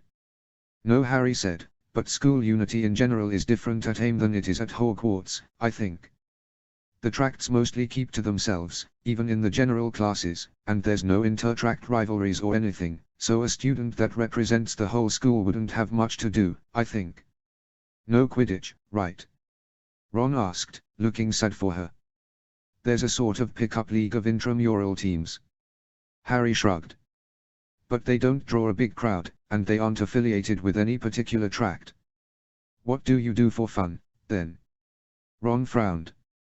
"Same things that students who don't play Quidditch at Hogwarts do, I guess," Harry said, smiling a bit. "We hang out with our friends, go to club meetings, or work on extracurricular projects." "I'm in a defense club," Ron said, perking up, "with Rigel." "I heard," Harry said. "How's it going?" "That Malfoy kid is leading it, right?" "I guess," Ron said, avoiding the odd look his parents were giving him. Maybe he hadn't mentioned that most of the members were Slytherins so far. "Rigel says you're really good at strategizing," Harry offered. "Did you learn that, or is it a natural gift?"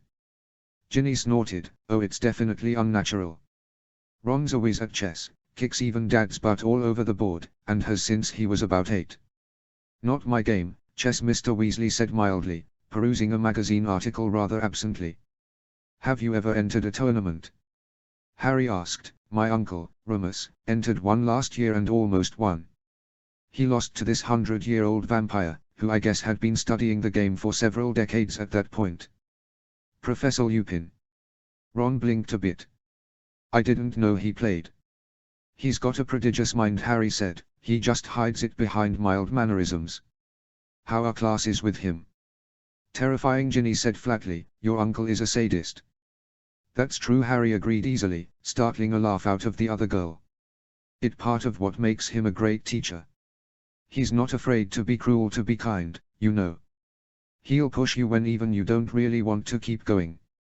He is a great defense teacher, Ron said. I've got him for dueling, too, wicked fast with a wand, he is. He was a prefect when he went to Hogwarts, Harry said, even got an honorable mention on his defense newt, I think. He went to Hogwarts. Percy frowned, but his. That was back when they allowed half-bloods, Mr. Weasley said sharply, and before Mr. Lupin's condition was more or less public knowledge. There was a moment of silence before Ginny said, do you wish you could have gone to Hogwarts, Harriet?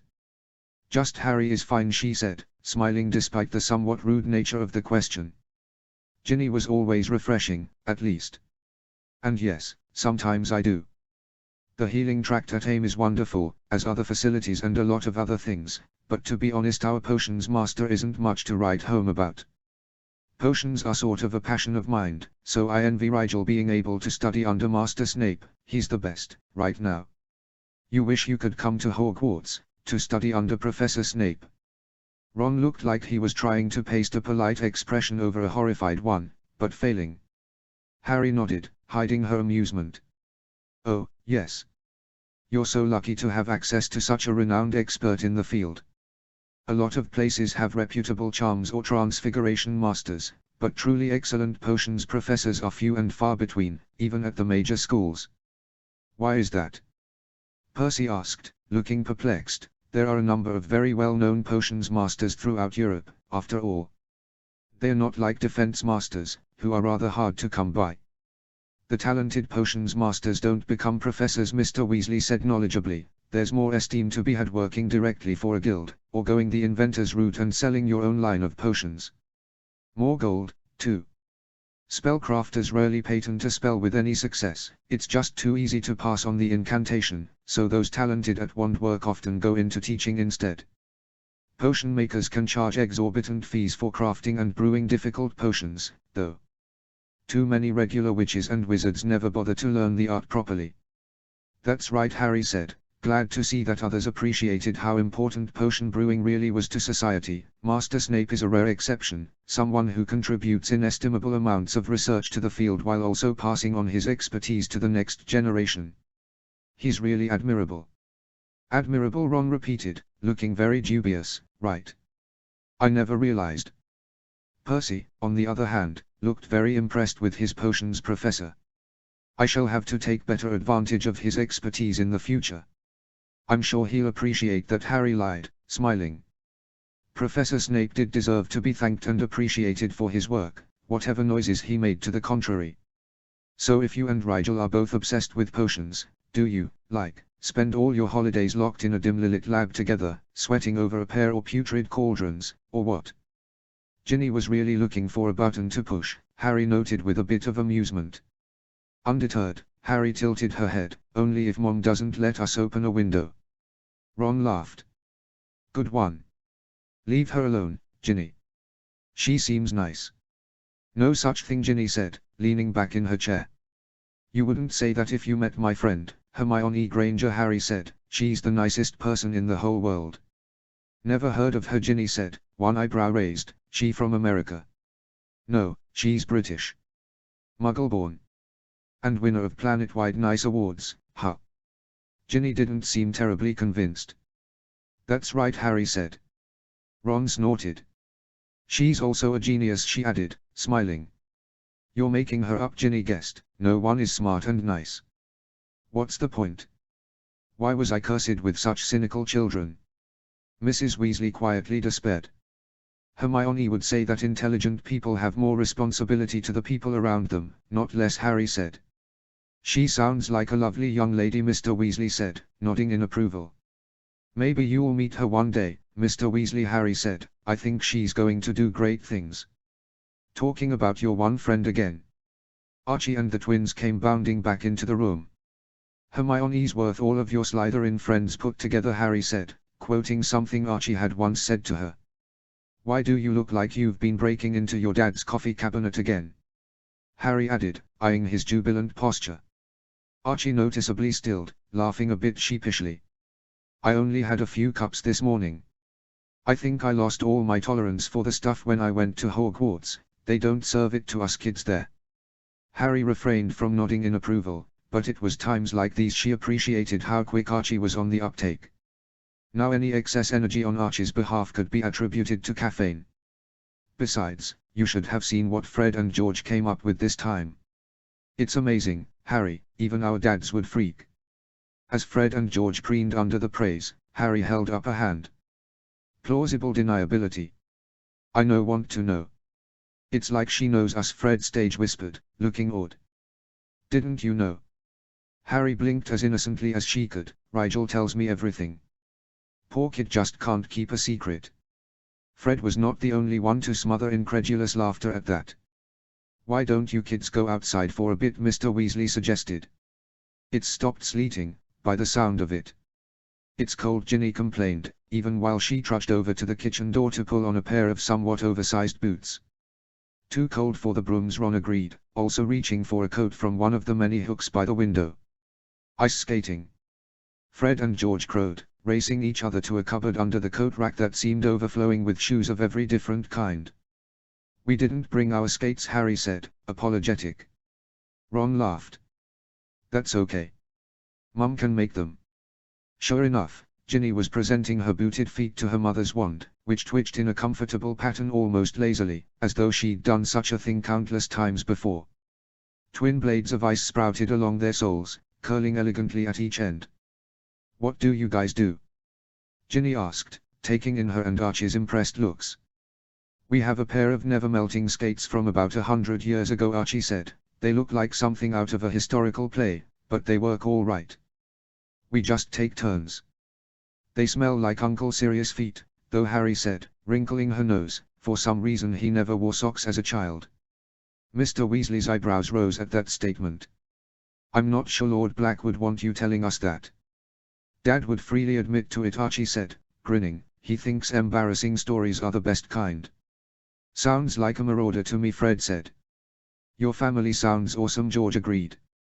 I think your family is awesome, Archie said, smiling genuinely. Besides, you haven't heard about all of them. Aunt Lily is downright terrifying. She isn't either, Mrs. Weasley tutted. Do you know my mother? Harry asked, curious. Lily hadn't really mentioned Mrs. Weasley, except in passing relation to the Weasleys as an example of good, wholesome like-leaning wizard stock. I see her at Dumbledore's little soiree in the spring, most years, Mrs. Weasley said, referring to a gathering of light politicking wizards who usually met around the Easter holiday. Not last year, of course, with her being on home rest with her newborn. I can't wait to meet little Adriana at the next one. I do adore babies. How's she coming along? Healthy. Very, Harry said. She's a lot like my mom, actually. Red curls and somewhat easily exasperated. Harry just says that because Addie hates her, Archie gloated. Harry ignored the jab, taking her turn in front of Mrs. Weasley instead of answering, holding each of her booted feet up in turn. Who could hate our Harry? George asked, coming up behind her to pat her head consolingly. She's like a cuddlier version of Rigel. You've known me about 10 minutes, Harry said, flicking his hand away, and if you try to cuddle me, I'll give you an extra toe. On your face. Promise. Fred waggled his brows. Boys. Mrs. Weasley glared. The twins headed out into the backyard, Ginny and Ron following. Archie's skates were almost finished, but Percy made no move to stand. At Harry's questioning look, the older boy cleared his throat uncomfortably, saying, I don't skate. We'll see you when we get back, then Harry said, trying another friendly smile. Thanks for the skates, Mrs. Weasley, Archie said, admiring his new blades. That's a wicked cool charm. It'll only last a couple of hours, Mrs. Weasley said. After that, come on back inside and I'll have Coco waiting. With heartfelt thanks, they followed the Weasley children out into the cold. It was very awkward tiptoeing across the big backyard on blades of magic, but the sounds of whooping and laughing egged them on toward the pond.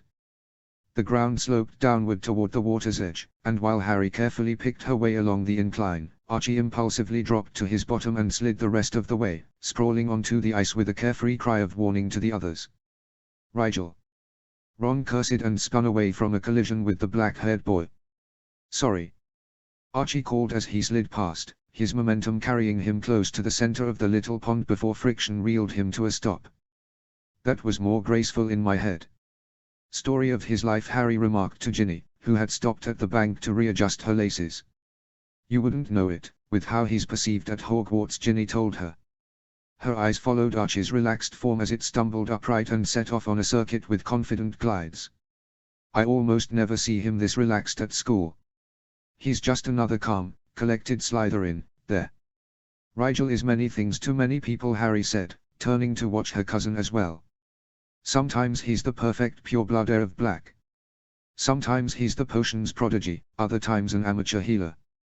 Sometimes he's a marauder, other times a studious shut-in. But these times, when he's just himself, they're rare. Why so many different faces? Ginny asked, equal parts curious and confused. I think of it more as his different potentials, Harry said, they are all a true reflection of what he could be. Rigel hasn't settled into a single path yet. Maybe he has, and just doesn't know it, Ginny said. I don't think so. Harry smiled slightly. When Rigel Black chooses a path, the whole world will know it. You think a lot of him, Ginny remarked, slanting her eyes toward Harry even as her face stayed facing the pond. He's my brother in all but blood. Harry shrugged, sticking her hands in her cloak pockets and pushing off on one skate gently. Looking back, she tilted her head at Ginny inquiringly. It's a sister's job to expect a lot of our brothers, isn't it? Ginny followed, catching up easily and falling into a lazy glide beside her. I think I had high expectations of my brothers once, the redhead said, putting on a moue of sardonic contemplation. I can't remember much besides a crushing sense of disillusionment, though. If you were really disillusioned, you'd be inside with Percy, Harry pointed out. Ginny glanced over sharply at her words, long fiery strands crossing her face in the breeze. That's a very good observation, for having known us all of 20 minutes, Ginny said. Her tone wasn't suspicious, exactly. More testing. Some things are easier for an outsider to see, Harry said, looking away on the pretext of watching her footwork. You remind me of Rigel, Ginny sighed, stretching her arms out as they turned to follow the rounded edges of the pond. We did grow up together, Harry smiled. You'd be surprised how many of our mannerisms are shared. Like an innate ability to deflect questions. Ginny's grin was edged. Sure, Harry laughed, but I was more talking about things like our competitive spirit, want to race. Ginny's smile turned feral. 3 laps around the circumference starting, go. Harry, easily anticipating the redhead's underhand move, didn't even blink as she burst ahead. She was too busy pumping her own legs across the ice as fast as she safely could to rib the other girl for lack of sportsmanship anyway. They flew over the frozen water, waving the 3 Weasley brothers and Archie out of their way as their rhythms settled in and their strokes evened out. Harry's world narrowed to the ice in front of her and the flash of red in her periphery that marked Ginny's position in relation to her own. Ginny claimed the inside curve, but Harry simply leaned further into the turns to compensate, building as much momentum as she could through the arc so that she rocketed like a slingshot into the straightaways. Her thighs were burning and her toes aching at being dug into the ice like picks at every corner, but she barreled into the 3rd lap with a huge grin across her face. Racing was something she and Archie had never been able to do with only one pair of skates. It wasn't quite like flying on a broom, but it was much more physically satisfying, she thought. Like a foot race, only faster. The twins had set up a makeshift finish line using one of their knitted scarves held between them. Ron and Archie cheered good-naturedly from the sidelines. She could hear Ginny's breath beginning to come in fast pants, but weeks of running in the cold winter air had conditioned her lungs to its thinness, and Harry pushed forward even faster, using her hard-earned muscles to pull away from her opponent in the final stretch.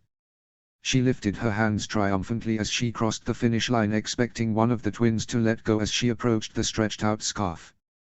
Why she expected such a reasonable thing to occur, she didn't know.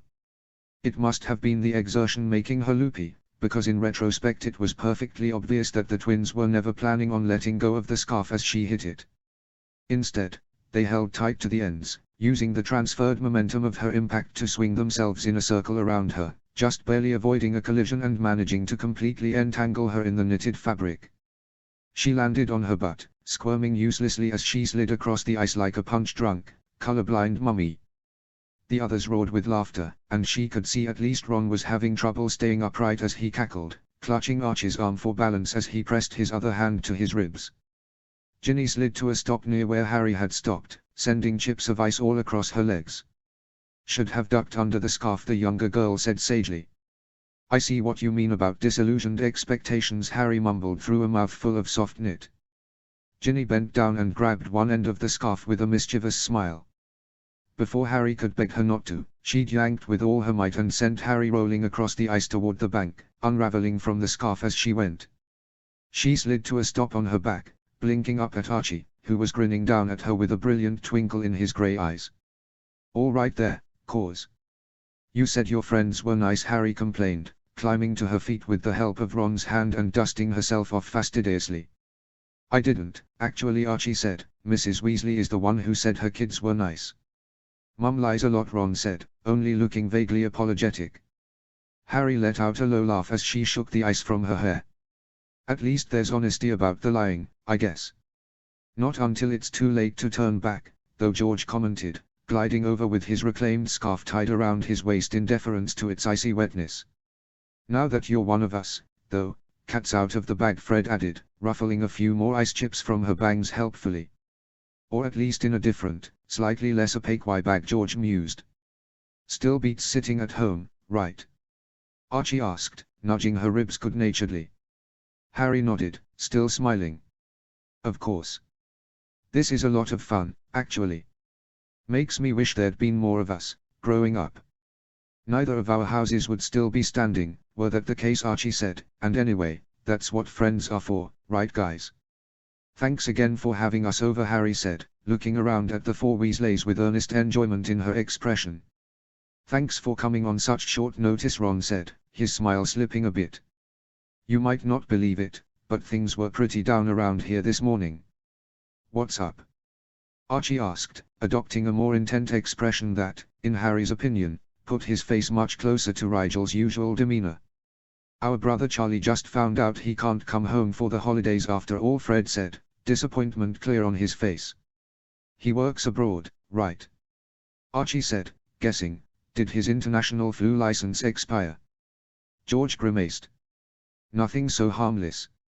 A bunch of dragons escaped a reserve in northern France last night. All the dragon tamers that can be spared are being pulled from colonies across Europe and reassigned to tracking them down and moving them back to the reserve before the Muggles notice. How many escaped? Harry asked, alarmed. A rouge dragon was a natural disaster in its own right, never mind more than one. 5, Ron said, looking a bit sick at the thought. 5, Archie breathed, completely taken aback. Maybe they didn't go far, Harry said, trying to brace the mood a bit. Maybe they'll get them rounded up before Yule, and Charlie can make the second half of the holidays. Or maybe they'll go on a rampage and cause a huge international incident and public outrage will turn on the Dragon Keepers and their families and we'll all be stoned in the streets, Ginny said, arms crossed as though to keep off the chill. Or, that could happen, Archie said, struggling to maintain composure. It's always good to have a clear idea of the worst-case scenario, anyway. Ginny snorted. The worst-case scenario is the dragons kills hundreds of Muggles and expose our existence to the world and wizards get hunted into extinction. Okay. Fred clapped a gloved hand over Ginny's mouth with false cheer. Don't mind her. Too many ghost stories as a child. Prejudiced her imagination rather negatively. Whose fault is THA? Ginny mumbled through the glove, rolling her eyes. Ron turned flat eyes on the twins, who exchanged wounded glances before bursting into laughter. Yeah, it probably was our doing, Fred admitted. But Bill told us the stories first, George pointed out. And you turned out just fine. Archie's tone made it clear he doubted the accuracy of that logic. So critical, Fred wrapped an arm around Archie's shoulders plaintively. George followed suit on his other side. Our pup just doesn't love us the way we love each other, brother mine. Thank Merlin for that, Ron muttered. He lifted a shoe to examine his skate. We've only got 40 minutes left on these, you guys. Let's skate. Fred and George hefted Archie underneath his arms and hauled him bodily back onto the ice.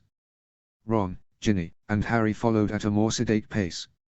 Your cousin's a good sport with them, Ron said idly. Most people only tolerate the twins until the first time they get pranked, and then it's all offended pride and how could you lectures. People think being a pair or prankster's friend means they won't prank you. Harry's eyebrows rose. I know, it's crazy, Ron said, huffing a laugh. If anything, it's the opposite. It's like that at our house, Harry said, smiling fondly. The marauders love to target people they love. Drives my mom crazy. She's always walking into a pie, it seems. She sounds very tolerant, Ginny remarked. I think she just feels very lucky, Harry said slowly. Mom never takes anything for granted. She's got a temper like an avenging angel, but her heart is bigger than anything. She's secretly mischievous. Anyway, some of the most memorable pranks around our houses are ones my mom came up with. Sounds like a good match, Ron offered. It is, Harry agreed. Maybe the twins will meet someone like your mom, then Ginny said, flicking a sly glance Harry's direction before striding off toward the other side of the pond on her skates. Harry tilted her head a bit, confused at what exactly the redhead was implying.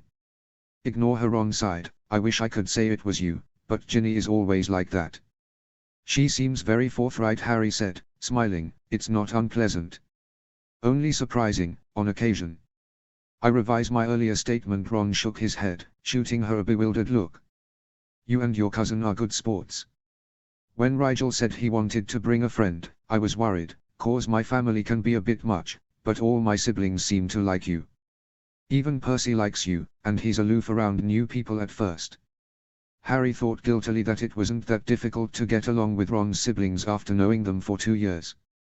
Archie was the one who had met everyone today and simply dived right into the friendships, no hesitation at all. Harry wasn't nearly that graceful in social situations. She somehow always came off either stiflingly polite or somewhat disinterested at first glance. I think it's just that your siblings are a lot like people I know at home or from my other school. Harry shrugged modestly. And it helps that they are so great. I think it's wonderful how close you all are. Strong sibling relationships are a rarity among wizarding families, in case you haven't noticed.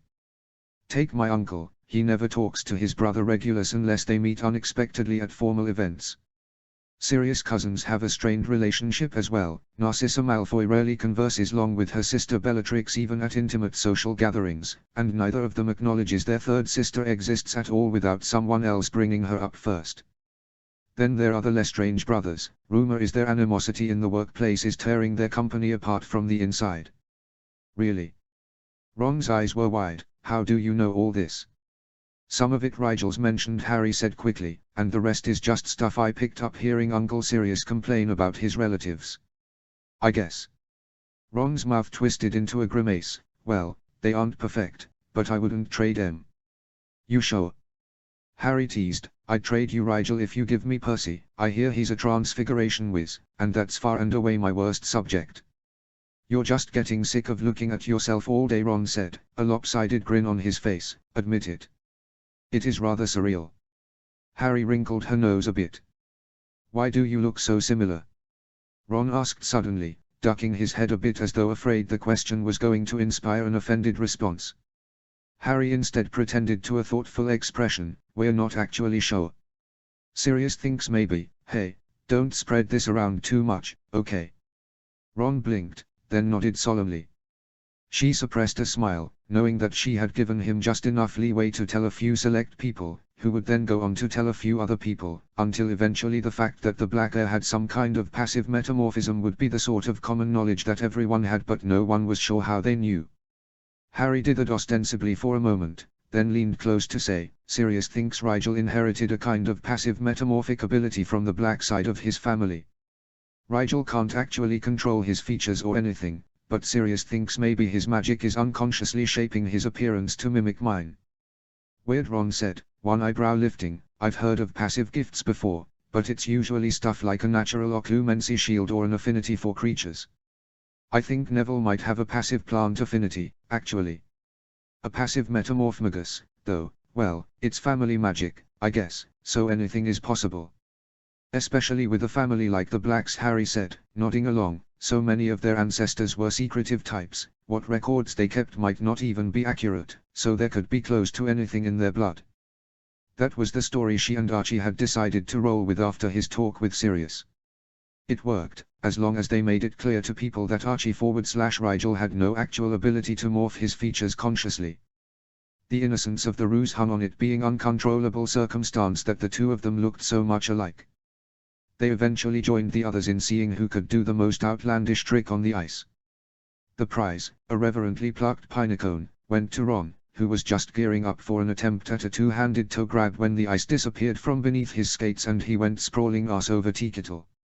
He slid into an overhanging tree at the bank and came up with a face full of slush and a very irritated squirrel who attempted to scalp him in retaliation for the disruption done to a certain acorn stash.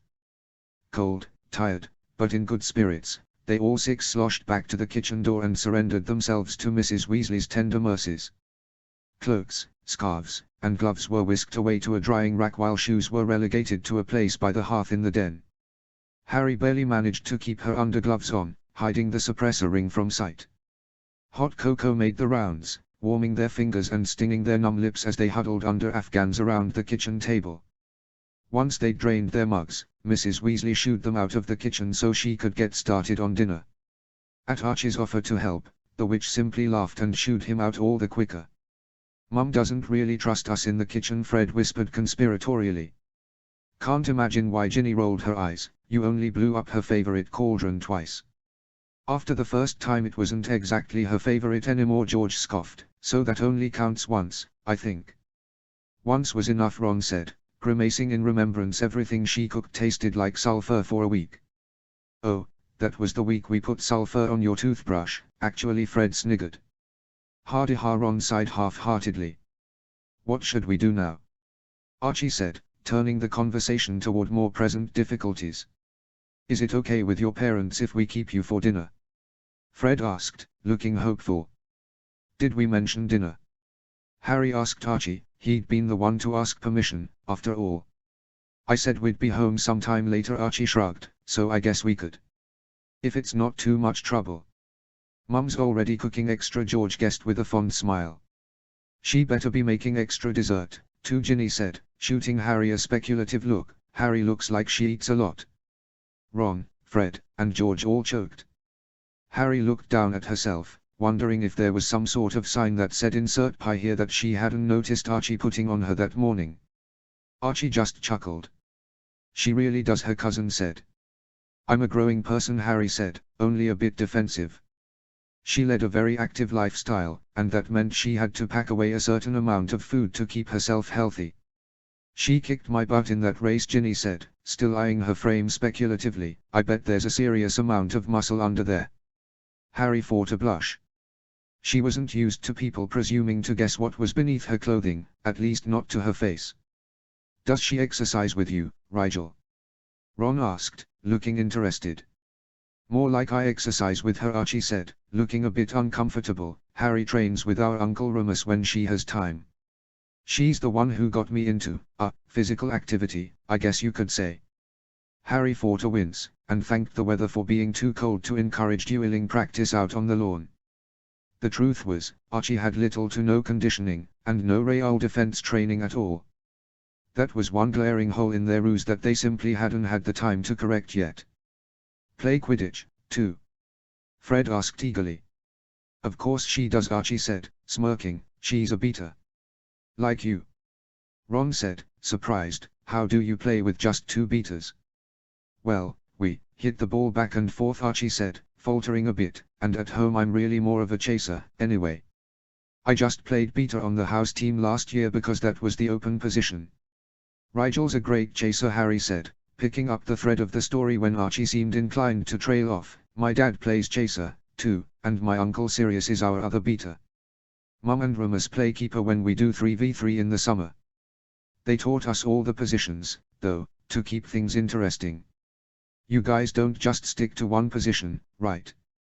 "True," George said. "When Charlie's here he always gets seeker, but the rest of us like to mix it up now and again. Dad's a surprisingly good seeker, actually, very focused. Sometimes I think he forgets the rest of the game is even going on." The others laughed, and a short silence fell over the den. "What were we going to do?" Ron asked, scratching his head. "Let's go bother Percy," Fred said, bouncing on his toes a bit. "He's already done all his holiday work, so he can't ban us from his room anymore." "Because holidays are about family," George said, his tone that of someone misappropriating a quote for their own less than earnest purposes, "and family doesn't stay shut up in a room." Unless it's crazy Aunt Muriel, Ron said, in which case, it stays locked up in a room. Was that you? Fred affected a scandalized expression. You believed the story about the latch getting stuck? Ginny's face was full of incredulous pity. Reminds you of home, doesn't it? Archie asked sotto voce. It's sad how I used to think our family was unique, Harry said. But also comforting to know that we don't have the only patent on lunacy, Archie said, philosophically. Oh yes, Harry snorted, there's nothing more comforting than more lunacy in the world. That's the spirit, Archie grinned. Raising his voice, he added, so are we going to appropriate Percy's time, or what? With Fred and George leading the way, they traipsed up the stairs to Percy's room, the door to which was only very reluctantly opened after a long and convoluted argument through it. They all squeezed onto the floor between the bed and the bookcases, and eventually Percy produced a pack of exploding snap cards with a remark that since a certain level of chaos was inevitable at that point, he may as well control the outlet as best he could. It was a merry hour later that Mrs. Weasley's resounding voice echoed up the stairs to draw them back down for supper. The kitchen table had been transformed from a cluttered family workspace to a scene from one of her mother's Magical Mansions magazines. Matching plates were squeezed up and down its length end to end, with a few placed at the corners in front of stools. Cutlery was stacked somewhat elegantly on top of the plates, leaving all available room in the center of the table to be filled with food. Bowls of rolls and stacks of crackers with various spreads tucked into the nooks between. Beautiful spiral-cut ham sprawled on a platter, glazed with a maple sauce she could smell from the stairs. Carrots and yams fought for space beside green beans, mashed potatoes, and pitchers of berry red juice. Mrs. Weasley was bustling between the stove and the table, but Mr. Weasley was already seated at the head of the table next to a very relaxed-looking Bill Weasley. "Grab a chair, everyone," Mrs. Weasley said over her shoulder, one hand on her wand and the other in an oven mitt. "The pie will be out any moment." The Weasley twins grabbed Archie and hauled him between their seats on Bill's side of the table while Percy and Ginny exchanged knowing looks and seated themselves as far from the twins as possible on the other side. Ron claimed a corner stool for himself between Fred and the end chair that Mrs. Weasley likely used, leaving Harry to take the chair on Mr. Weasley's other side, next to Ginny and across from Bill. Mr. Weasley, ever conscious of social proprieties, took the liberty of introducing her. "This is my eldest son, William. Son, this is Rigel's cousin, Harriet Potter. Rigel very thoughtfully brought her to visit this afternoon." Bill looked much too perplexed to form a coherent sentence, merely nodding absently as his eyes roamed her features, flicked to Rigel down the table, then settled back on her with a frown. He lingered on the round lenses that adorned her nose, and she knew he recognized them as the ones Harry from the lower alleys wore. She could only imagine what he must be thinking, seeing her, looking like Harry but undeniably female, sitting there in his kitchen as a distinct yet similar entity from Rigel Black, unable to say anything because of the explanations that would be required to even begin to suss out the truth.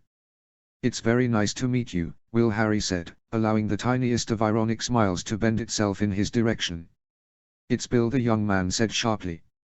Clearing his throat, he eyed her somewhat intently. "Just Bill. My mistake." Harry allowed her eyes to crease apologetically. "You can call me Harry, everyone does." His eyes widened almost imperceptively, and she could see the moment he squashed a rush of panic and decided to pretend ignorance. Good. The best-case scenario would be him becoming so confused he decided to say nothing in order to hide his own lack of knowledge. "All right. Nice to meet you. You'd be James Potter's daughter, then?" "That's right," Harry said, his eldest.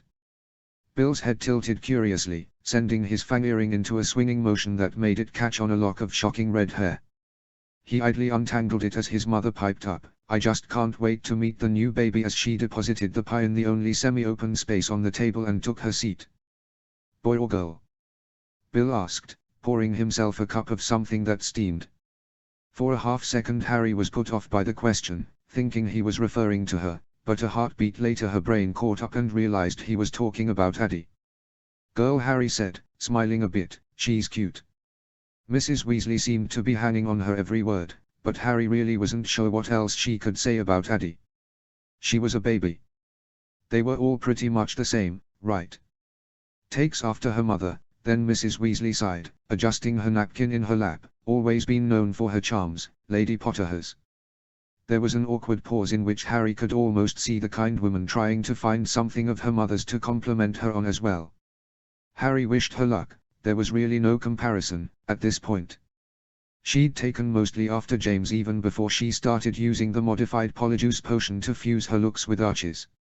Even her eyes, once the bright, startling green that had stood out even in rumor among the social elite, were now an average semblance of their former color, just cheap contacts dulled further by the false glasses she wore to keep up appearances. "These potatoes are amazing," Mrs. Weasley Archie spoke up from between the twins. Harry thanked him silently for moving the conversation away from her. "It's an old family recipe," the matronly witch said, smiling proudly. "All our old family recipes are poisonous," Archie said, looking very impressed at the idea of family cooking in general.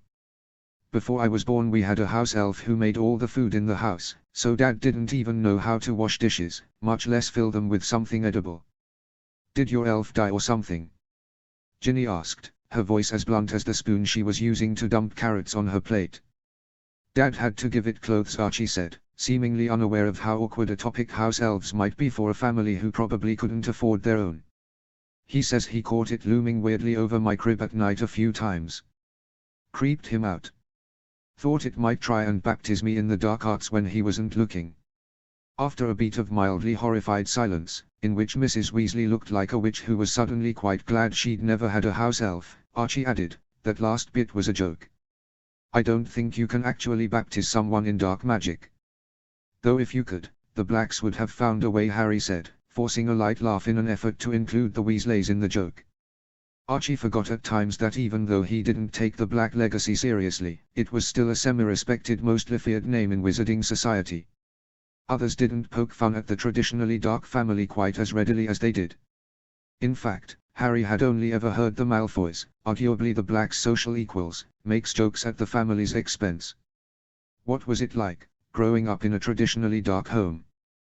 Percy asked, his curiosity more pressing than Harry's weak attempt at humor, apparently. "It's all I knew, so I can't really compare, but I wouldn't say I grew up in a dark household, not in the way you mean," at least Archie said, the honesty clear in his tone. "There were a few cursed artifacts packed into the attic, and I did run across a boggart by accident in the library once, but my dad did his best to keep me away from any overt influences. I never really saw my extended family growing up, and all the particularly macabre literature was put up out of my reach. Dad is, not like other dark wizards. And my mum was lied through and through when she was." Archie swallowed a bit dryly, then reached for his water glass with a subtle flush of embarrassed upset. "I didn't mean to bring up." Percy looked equally upset and embarrassed. "It's all right." Archie's smile was back in action a scant moment later, one hand fingering the hair at his nape in a nervous gesture that Harry doubted anyone else recognized. "My childhood was a lot of fun, actually. Especially with Harry there. She's got those wild Potter genes, you know." Many pairs of eyes turned to Harry, who blinked and summoned up a playfully innocent expression, as though to say who, me. "She did beat Ginny in a skate race," Ron acknowledged after a moment of thought. "Really?" Bill grinned, thought only Charlie could do that. "He can race her next time," Ginny mumbled, rolling her eyes. "We'll be sure to invite you two back when my other son can get away from his work," Mrs. Weasley said, smiling despite the clear regret in her eyes. "We'd like that," Archie said, smiling in a barely reserved way. He really was going to have to practice more before the gala. Harry nodded in agreement, and Mrs. Weasley positively beamed with the happiness that comes to a hostess when her guests are genuinely enjoying themselves. Conversation turned to other things, and before she knew it Harry had eaten more in one sitting than she knew was possible. With compliments dripping from their lips, she and Archie gathered their things and prepared to flew home before their parents worried they'd overstayed their welcome. "Thanks for having us, Mr. and Mrs. Weasley," Archie said for probably the fourth time that evening. "Do come back," Mr. Weasley said, a warm smile on his face to back up his words. "See you at school, Ron, Ginny, Percy, and you two as well, I guess." Archie ducked under a two-sided hug from the twins and waved to them all one last time before reaching for the flu powder. Harry bid everyone a last goodbye, taking note of the way Bill's assessing gaze never strayed too far from her person as she, too, ducked into the hearth. She didn't doubt she'd be seeing him in the alleys very soon. The curiosity in his eyes meant he would let her explain, at least, before he jumped to any conclusions. That was the best she could have hoped for, considering, as she and Archie divested themselves of their outer layers in the flu room to Grimmauld Place, she considered the day overall positive in terms of their ruse. The fact that she got to spend an enjoyable afternoon with her friends from school, even though they didn't know she was their friend, only added to the feeling of satisfaction. The feeling only lasted until the following morning, when the precariousness of their position came swinging into focus once more, but it had been there, and that had to count for something. -0. HP. -0. You need to see this. Archie made his way into Harry's lab at a startling 8 o'clock in the morning, a letter clasped gingerly between his fingers. "You're up early," Harry said, eyebrows raised. "What's the emergency?" Her cousin held out the letter with a grimace. "It's from Flint. I thought it was for me, but, well, read it." Harry took the parchment and sat on a nearby stool to peruse it. "Archie. I write in haste. I need you to contact Rigel without delay, whoever he is, wherever he is, I don't care. He and I have an agreement, and I'm calling it in. The Leaky Cauldron, 3 nights hence. Marcus." "He's calling in the favor now." Harry sighed. "I guess the timing could be worse." "What do you think he wants?" Archie asked, looking incredibly out of sorts. "Only one way to find out," Harry said, musing over the implications of sneaking out without her parents knowing after dinner. "Harry, aren't you at least a little suspicious? He wants to meet you, or Rigel, whatever, in a pub. Past dark, without even telling you why." Archie frowned. "I mean, Flint seemed an alright sort back when I saw him at Quidditch games, but he's been blackmailing us for 2.5 years now. What if he's changed his mind and wants to expose you?" Harry shook her head slowly. "Flint knows me, or thinks he does. He even sort of likes me now, I think. There's also the vow we agreed upon, he can't expose me. It wouldn't be in his best interest to try, either. He gets more out of keeping quiet, especially if he does want to call in this favor. In fact..." Harry smiled suddenly. "This is a good thing, Arch. If I fulfill the terms of our vow now, then at the end of the school year when he graduates I'll be free of it. He'll have to keep our secret forever, but we won't owe him anything else in exchange." "What if it's something you can't do, though?" Archie said, not looking convinced. "Maybe I should come with you." "No, I need you to cover for me," Harry said, shaking her head. "I'm going to have to play sick, I think, and leave the house before dinner. Then I'll just sneak back in before the curfew wards go up. You will be careful though, won't you?" Archie checked. At Harry's droll look, he waved a hand impatiently. "I know, you wander the alleys all the time, but it's different at night. Your friend Leo said so himself, and he's the Rat King or whatever." "I'm just going to the Leaky Cauldron," Harry said, smiling reassuringly. "I'll flew straight there and straight back after talking to Flint. Nothing bad will happen." "It will now that you've said that," Archie groaned. "Harry, how many times do I have to tell you about tempting fate?" Harry rolled her eyes. "The situation is dramatic enough without fate stepping in this time, I think. Don't worry so much." "I never used to worry," Archie sighed. "That used to be an other people thing. Then we started this harebrained scheme and suddenly my cholesterol is through the roof." "Really?" Harry gave him a skeptical look. "Well, no. We checked it this semester, actually, but it should be." Archie exclaimed.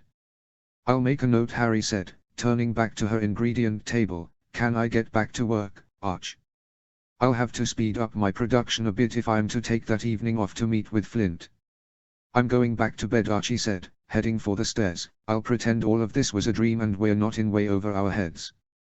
Harry frowned down at her tools for a moment. "Do you regret it?" she called after him. "Not yet," came the tired reply. "Not yet, Harry." -0. HP. -0. The next couple of days were spent subtly indicating she might be coming down with a cold. A cough here, an irritated throat rub there, and by the third day Lily was suggesting she step away from the cauldron for an evening and relax for the sake of her health. Her mum brought a glass of ice water up to her room, where she was rereading one of the guild's older special editions just to pass the time. "How's your throat, Harry?" Lily asked, sitting on the side of her bed to run a hand through her bangs sympathetically. "A bit worse than this morning," Harry said, huffing in disgruntlement for effect. She'd never been a very docile patient. "I think I'm going to take a sleeping potion and just let my body fight it off overnight." Lily frowned slightly. "Don't you want dinner first?" "My stomach is all achy," Harry said. "I'd rather just eat a big breakfast tomorrow." "I'll make your favorite." Then Lily smiled fondly down at her. Harry waited for her to get up, but her mother seemed content to simply watch her for a moment longer. "You're growing so fast," she said, seemingly out of nowhere. "Some days it feels like I hardly recognize you as the little girl that was afraid of wands." "I wasn't afraid." Harry flushed in remembrance. She'd been a strong advocate of wand safety at age 6. "You used to cry when Sirius put his in his back pocket," Lily said, smiling. "It's unsafe," Harry mumbled, chagrined. "That it is," Lily agreed. "I admit I snapped at him the other day myself. He left his wand in Addie's cradle, if you can believe it."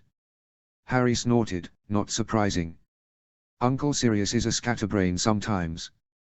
Just like Archie." "They are very alike," Lily agreed.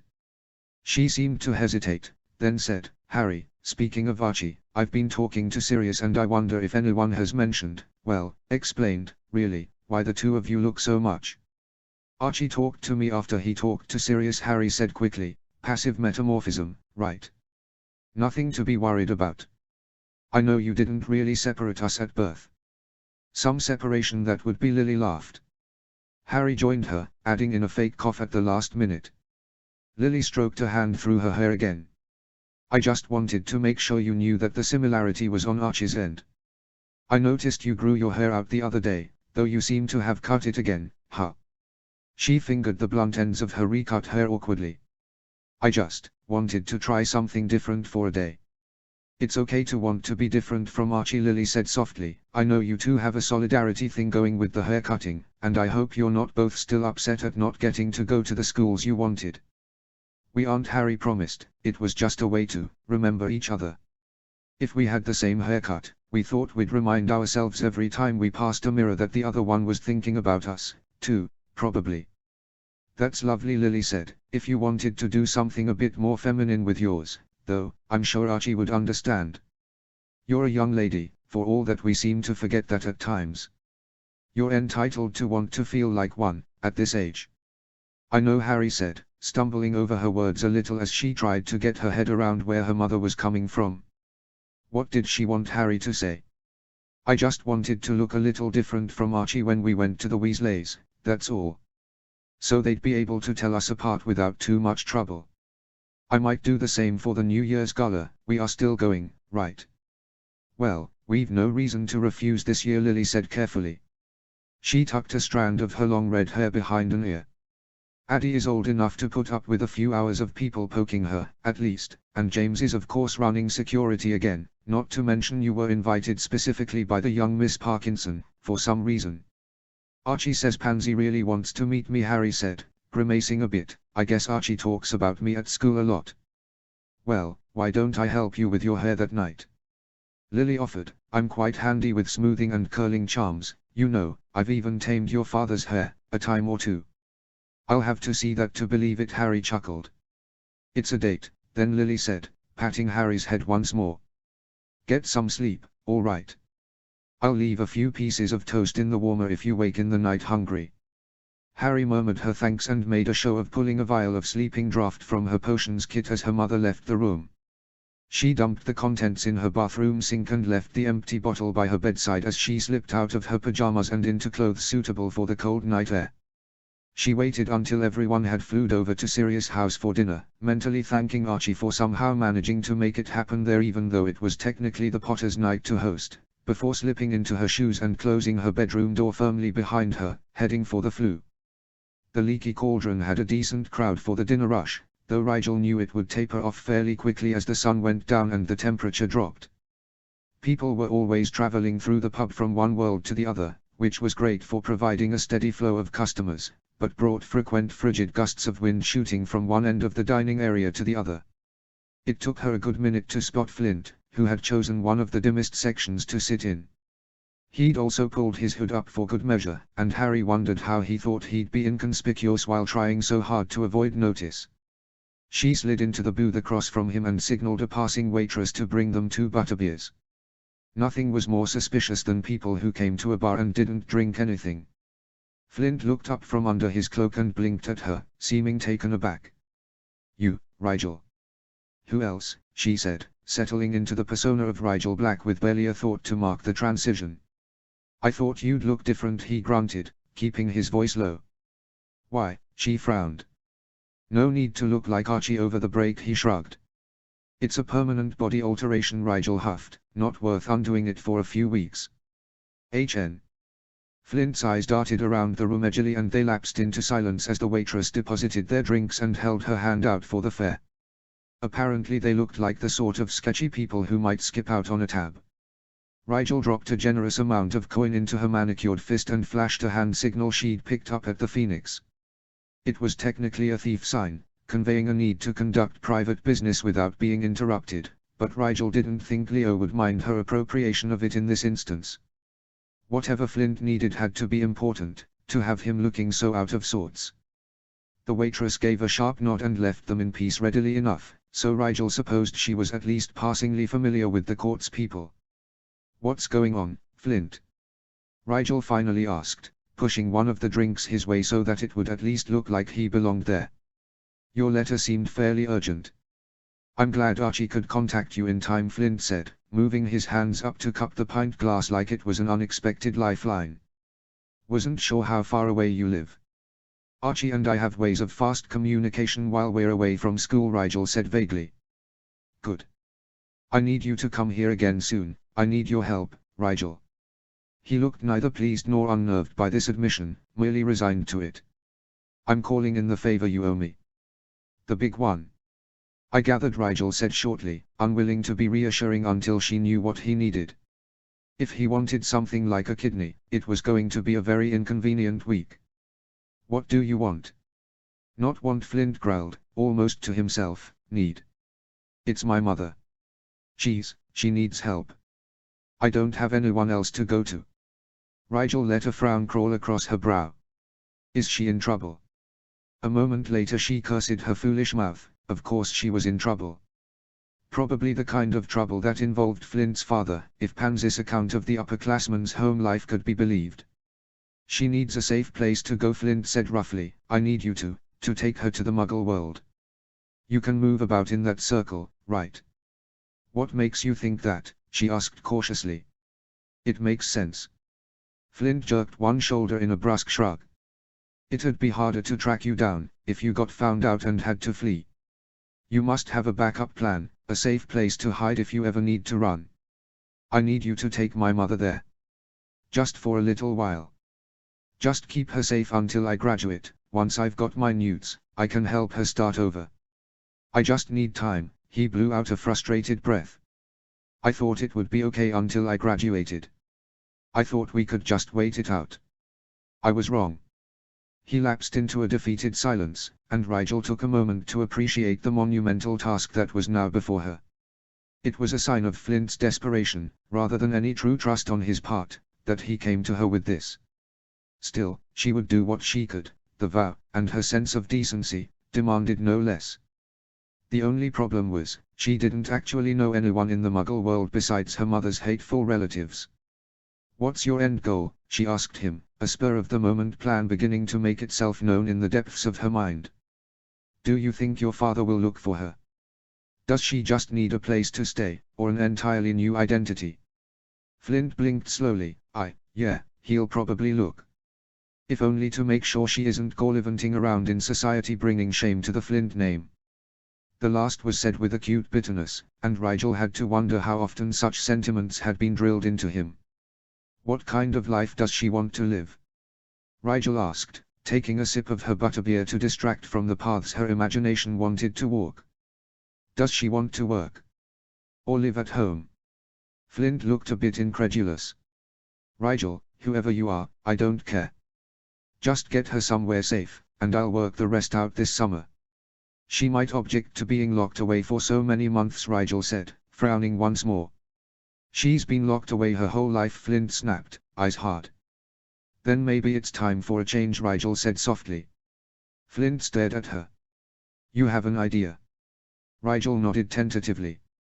I can't settle her in the Muggle world. I can take her somewhere safe, though. Somewhere close. She won't have to assimilate to a foreign culture this way. And I can find her employment, if you give me a few days. Days? Flint scoffed. Don't be ridiculous. That kind of thing, to do it without drawing the attention of my father would be impossible. He has contacts in the ministry, contacts he'll be able to take advantage of, even considering he'll be trying to avoid a scandal. Any move you make in the wizarding world will reveal her to him. He leaned forward to pin her with a serious look. This isn't a game. Can you help me or not, Rigel? You came to me because some part of you thought I could help, and I can, you just have to trust me. The ministry will never hear a whisper of her. I can hide her away here, in London. She'll be safe. In a nice house, with nice neighbors she doesn't ever have to talk to if she doesn't want. Far from the reach of men like your father, I promise, Flint. I can make this work. She poured every ounce of sincerity she could into her face. She was about to take a serious risk, but Flint was already sworn to secrecy. It wasn't a significant increase when compared to the risks she'd already taken, and for once the risk would be taken on behalf of someone else, not selfishly.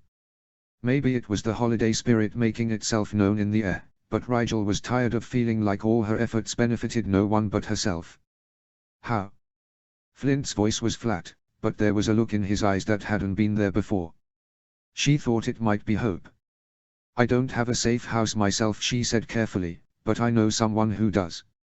It's sitting empty, fully furnished, not 15 minutes from where we sit. It's not big, just a single bedroom, kitchen, living room, and bath, but it's perfectly livable. My friend will let your mother live there as long as she likes. Your friend, Flint repeated, looking skeptical. I'm just supposed to trust some other person with my mother's keeping. I don't think so. The deal is for you to pay back the favor, not foist it off on someone else. Well, this is the only way I can help you, Rigel scolded, and my friend is just as trustworthy as I am, more, in fact. She. Flint openly sneered. I see how it is. You think my mother's going to sleep on the couch in your love shack like a common? Will you shut up? Rigel snapped, thoroughly exasperated. First of all, I'm 13. I don't have a bloody love house or whatever. It's not like that at all. The girl is Archie's cousin, I know she's trustworthy because I've worked with her. Archie's cousin. Flint's eyebrows rose, the Potter chit. She's in on this mess, too. Yes, Rigel said, rolling her eyes.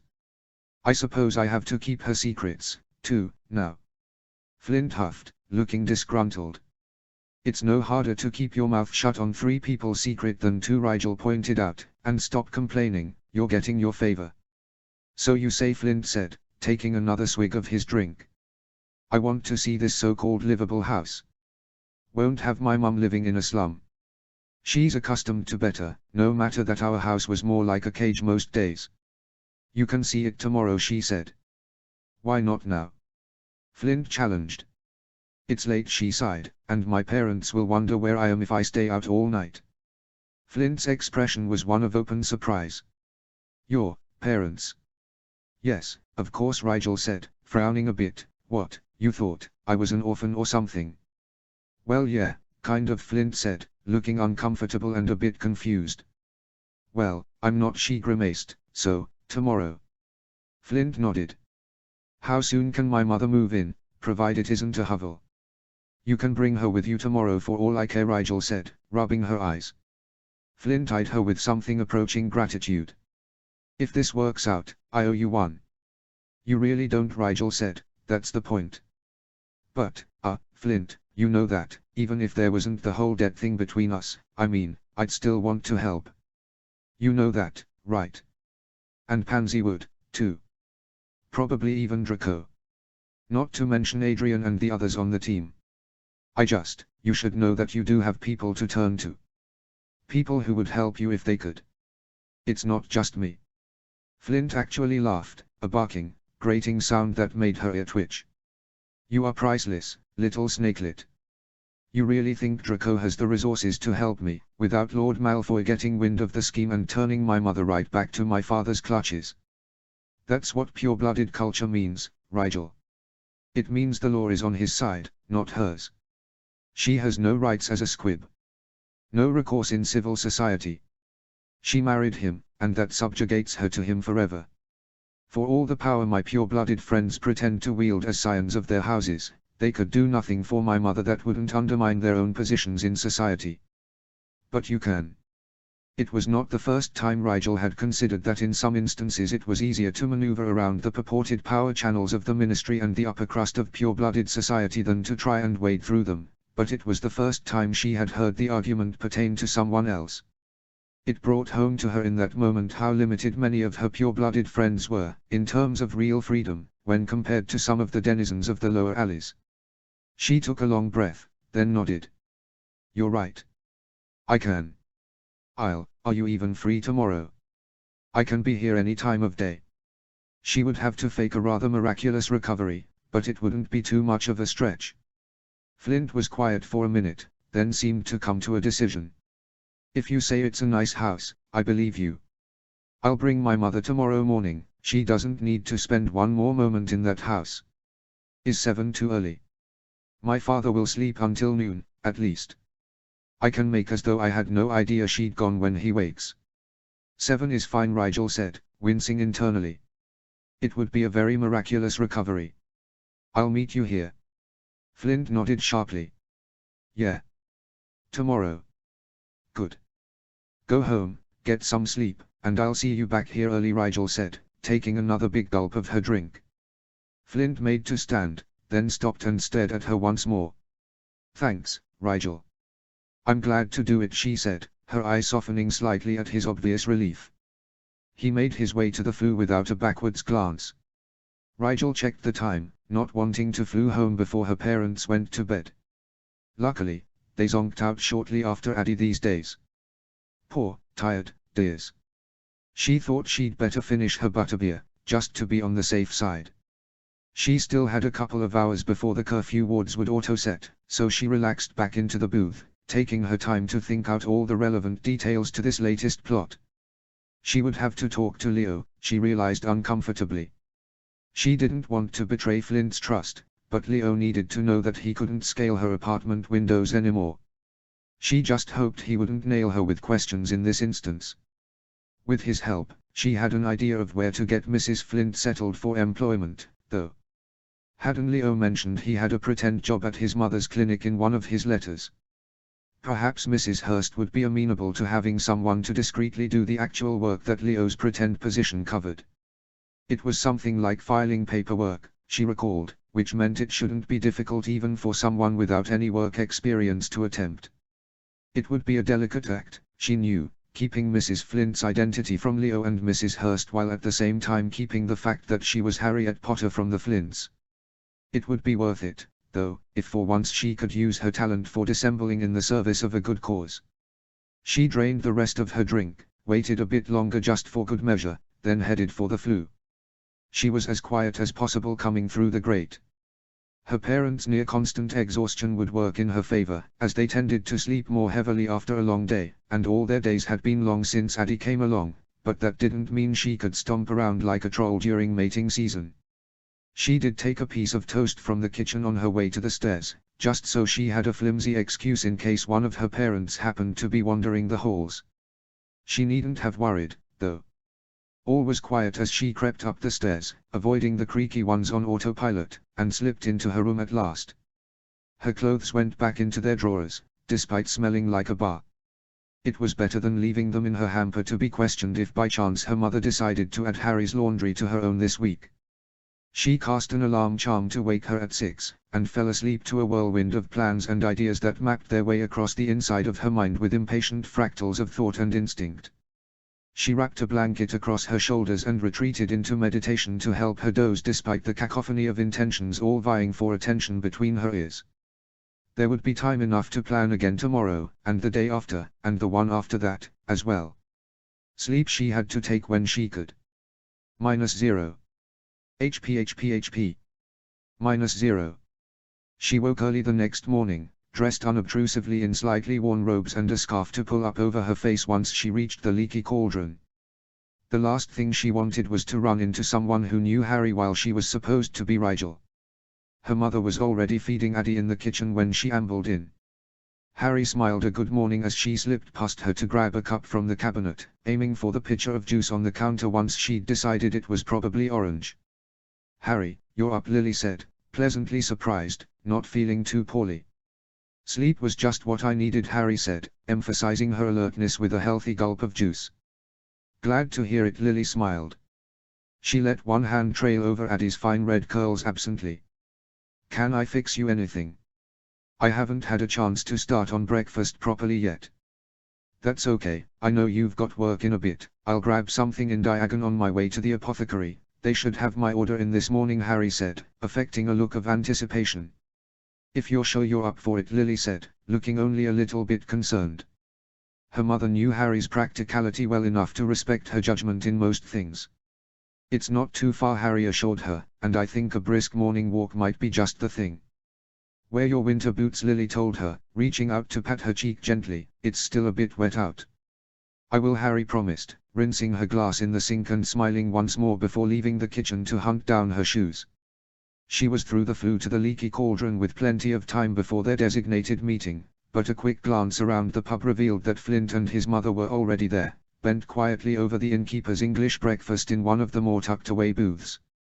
She kept her eye out for people she recognized as she crossed the dining area, but wasn't too worried. It was early yet for anyone to be coming to the alleys to do business, and the folk she knew who lived in the alleys didn't usually venture this far out. Mrs. Flint didn't look much like her son, save for the suspicious look in her eyes as Harry approached and sat down across from them. "Hello, Mrs. Flint," she said, lowering her scarf a bit so her words would be audible. "I'm Rigel, FL, Marcus' friend." The older woman merely looked away, focusing on her sausages and curling her thin form inwards ever so slightly. "You're early," Flint grunted, seeming more his usual self this morning, as opposed to the stressed, somewhat scattered young man he'd been the night before. She shrugged noncommittally. They sat in silence for a few minutes as the Flints made quick work of the rest of their meal. Then Flint, Marcus, threw down a few coins and they all got to their feet. "The apartment isn't far from here," Rigel said, "but I think it would be best to flew there for now. I can show you around the neighborhood afterwards, if you like, but walking through Diagon Alley might not be wise." Mrs. Flint pulled her grey shawl tighter around her head. Flint nodded once in acquiescence, and Harry led them over to one of the leakiest flue grates. "The address is number 8, Dogwood Lane," she told them. "You go first," Flint said lowly. "I'll send my mum after, then follow." Rigel collected a handful of courtesy flue powder from the jar and brought the green flames to life. "Number 8 Dogwood Lane," she said clearly. She emerged in a familiar living room and stepped clear of the grate, sneezing softly as she disturbed a thin layer of dust. As she waited, she looked around the room with a critical eye. It wasn't exactly magical mansions material, but there was nothing a few cleaning charms wouldn't fix. Cleaning charms that Mrs. Flint couldn't do, she realized with a lurch of discomfort. Quickly, she pulled out her wand and cast several brusque vanishing spells at the dirt she could see from where she stood. A few seconds later, Mrs. Flint came stumbling out of the flue, looking slightly ill. It occurred to Rigel belatedly that many people didn't prefer to use flue travel right after eating. She gestured to one of the chairs that Leo had procured for her, asking if Mrs. Flint wanted to sit down, but the lady only hugged herself quietly and kept an eye on the flue. When Flint emerged, scowling a bit as he wiped soot from his sleeves, she felt rather relived. The seventh year looked around, moving to the window to peer past the curtains with a critical gaze. She supposed he was judging the quality of the neighborhood by the state of the neighbors' window boxes. "It isn't regularly lived in," Rigel said, attempting to explain the somewhat sterile state of the apartment without outright admitting she, or Harry, had never used it. "Smells like old people," Flint sniffed, turning away from the street view to inspect the rest of the room. "Harry rents it from an elderly woman who lives across the street," she said, shrugging a bit. "It'll probably go away once you starting cooking meals here and such." "Does she keep up on the utilities?" Flint asked sharply. "Yes, it's paid through June at the moment, amenities included," Rigel reassured them. She thought about what else they would need to know. There are several children on this street, so you may hear them playing from time to time. Your downstairs neighbor is a bit nosy, I think, so if she or anyone else comes to call, either ignore them or tell them, you're Harry's aunt. That's what I'll tell Harry to tell the owner. I doubt anyone will bother you, though, especially if you use the flue to move in and out. That's what Harry generally does. Will Miss Potter be in and out of here at all hours? Flint asked, sounding displeased. No, of course not, Rigel said. She might check in from time to time, make sure nothing is wrong, but she'll owl before she drops by. Just call her Harry, though. People around here don't hold much with nobility, and not many know she's Harriet Potter. Flint nodded with what seemed a bit like approval. How far from Diagon are we? Far enough that no one who shops there would find their way here, she said.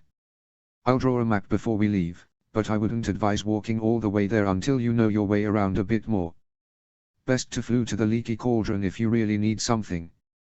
There are plenty of small stores around here, though, where you'd be less likely to meet anyone who'd recognize you. Not that many would, Flint said, a bit darkly. Mum hasn't been out in society much. She nodded in understanding. A sudden thought made her wince, though.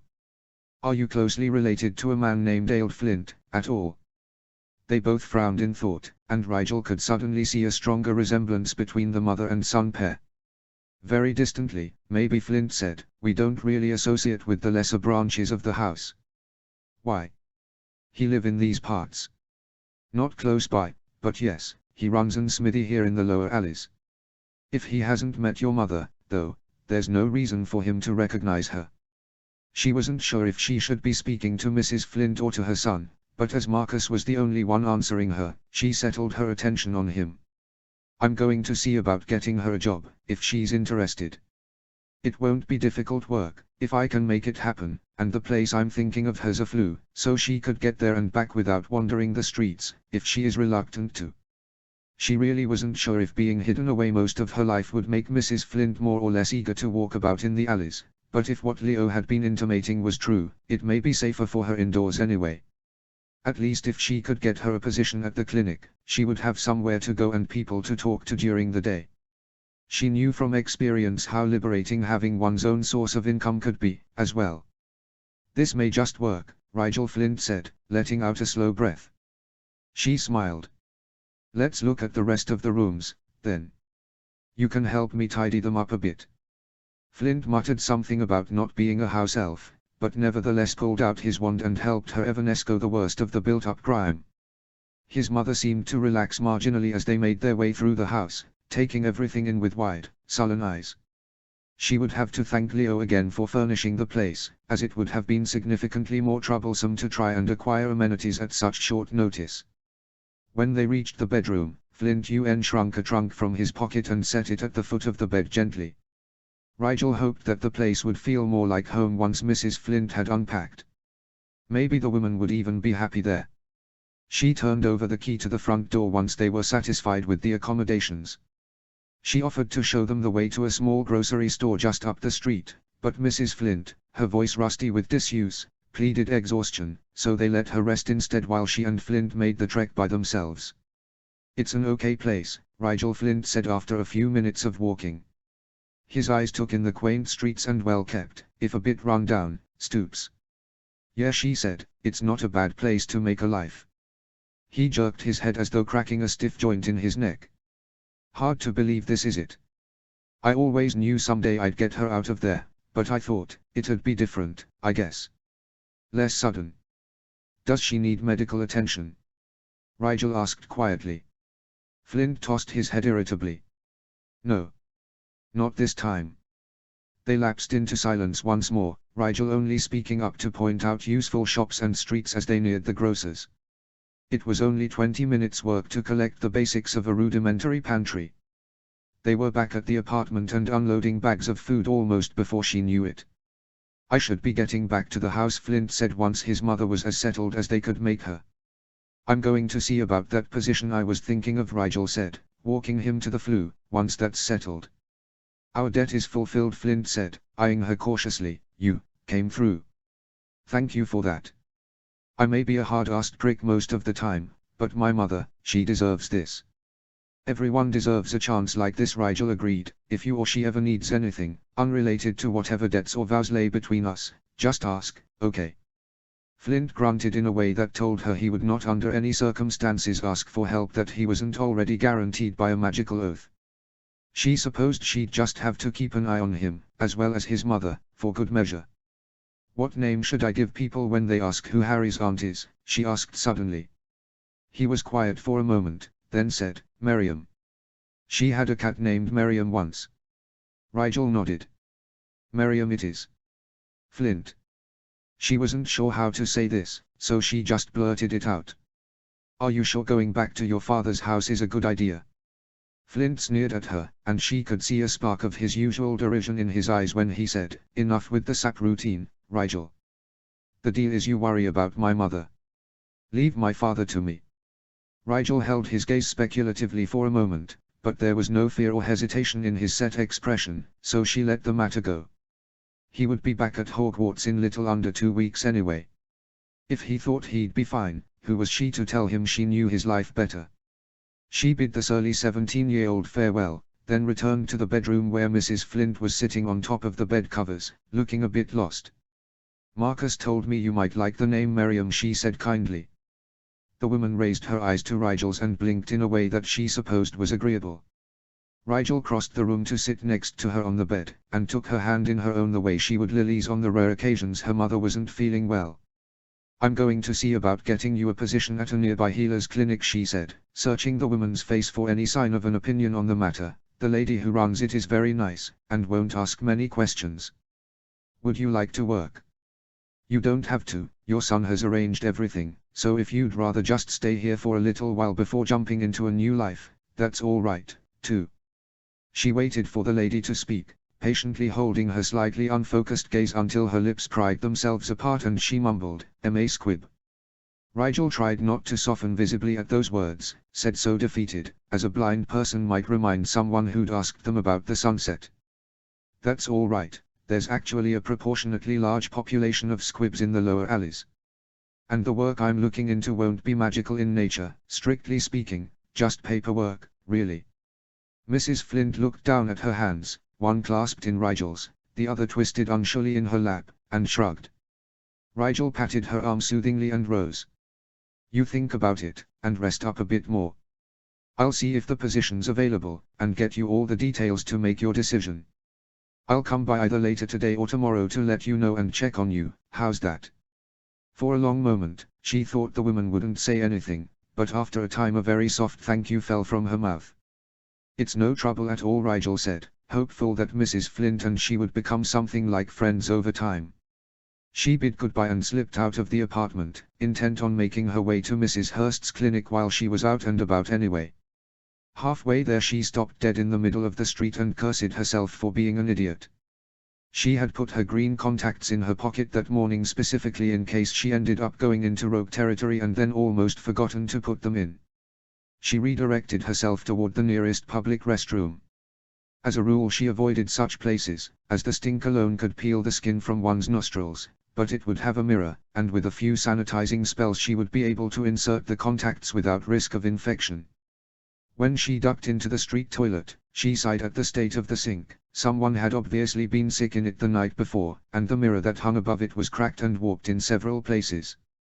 She held her breath while she cleansed her hands quickly and bent over the foul mess to situate the contacts in her eyes. Magical contacts never failed to impress her, the way they settled automatically on top of her irises and then blurred, blending into her natural eye as though they were a part of her all along.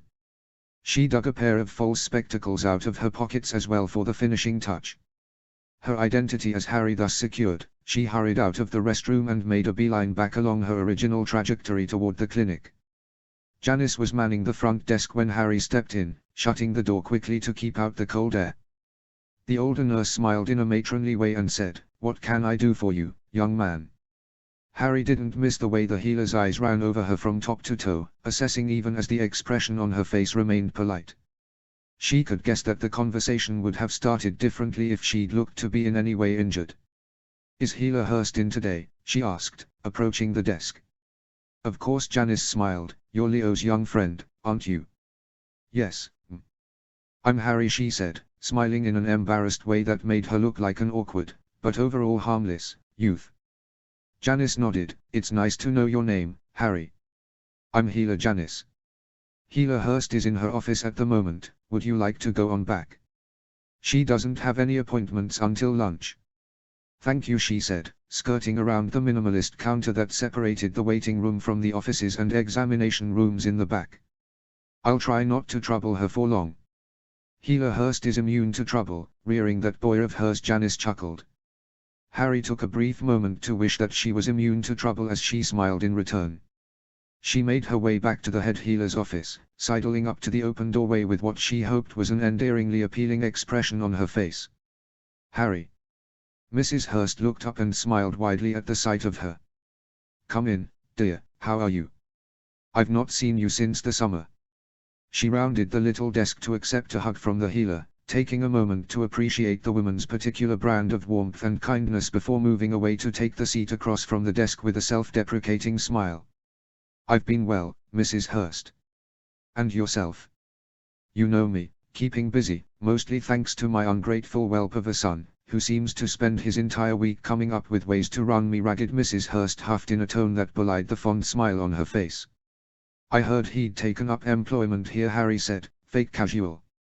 That's a word for it. The healer shook her head. Another one's mischief. It's nice of you to accommodate him like that, Harry offered. Mrs. Hurst softened.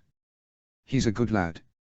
The work he does in these alleys is sorely needed, no matter what outsiders think of the Court of Rogues.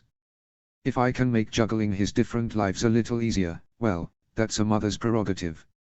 I opened this clinic to help people, after all, and if helping Leo helps them too, then all the better. Harry hesitated a moment, but supposed this was as good a time as any. Mrs. Hurst, I wonder if you might be amenable to helping one more person. Mrs. Hurst's eyes swept her in a practiced fashion, and Harry hastened to clarify. Not me. I have an aunt who is looking for work. Her husband recently passed away, so she's staying with me now, and I'm worried she might feel at odds during the day while I'm away at school. Mrs. Hurst leveled an expectant look at her and waited for the flush of realization to spread over Harry's cheeks. My magic gets irritated by lies, she gently reminded Harry, who had indeed forgotten that little fact when she launched into her tale. How could the woman be so good at detecting perfectly plausible untruths? She wondered if the healer had some soothsayer blood in her family. Should I take it simply that this woman you speak of, regardless of any supposed relation to yourself, is indeed in some kind of trouble? Harry's face settled into apologetic earnestness. She is. I can't tell you the particulars, but I've recently given her lodging in my apartment, and I think employment will help her get back on her feet. I heard that Leo was pretending to have a job here, so I thought maybe this woman could quietly do the work Leo was pretending to do. You wouldn't have to do it anymore, to cover for Leo. You don't even have to take her on as an official employee, I'll pay her wages, even. She just needs a place to go, with nice people who will talk to her and notice if she seems to be having trouble with anything. I'd really appreciate it, Mrs. Hurst.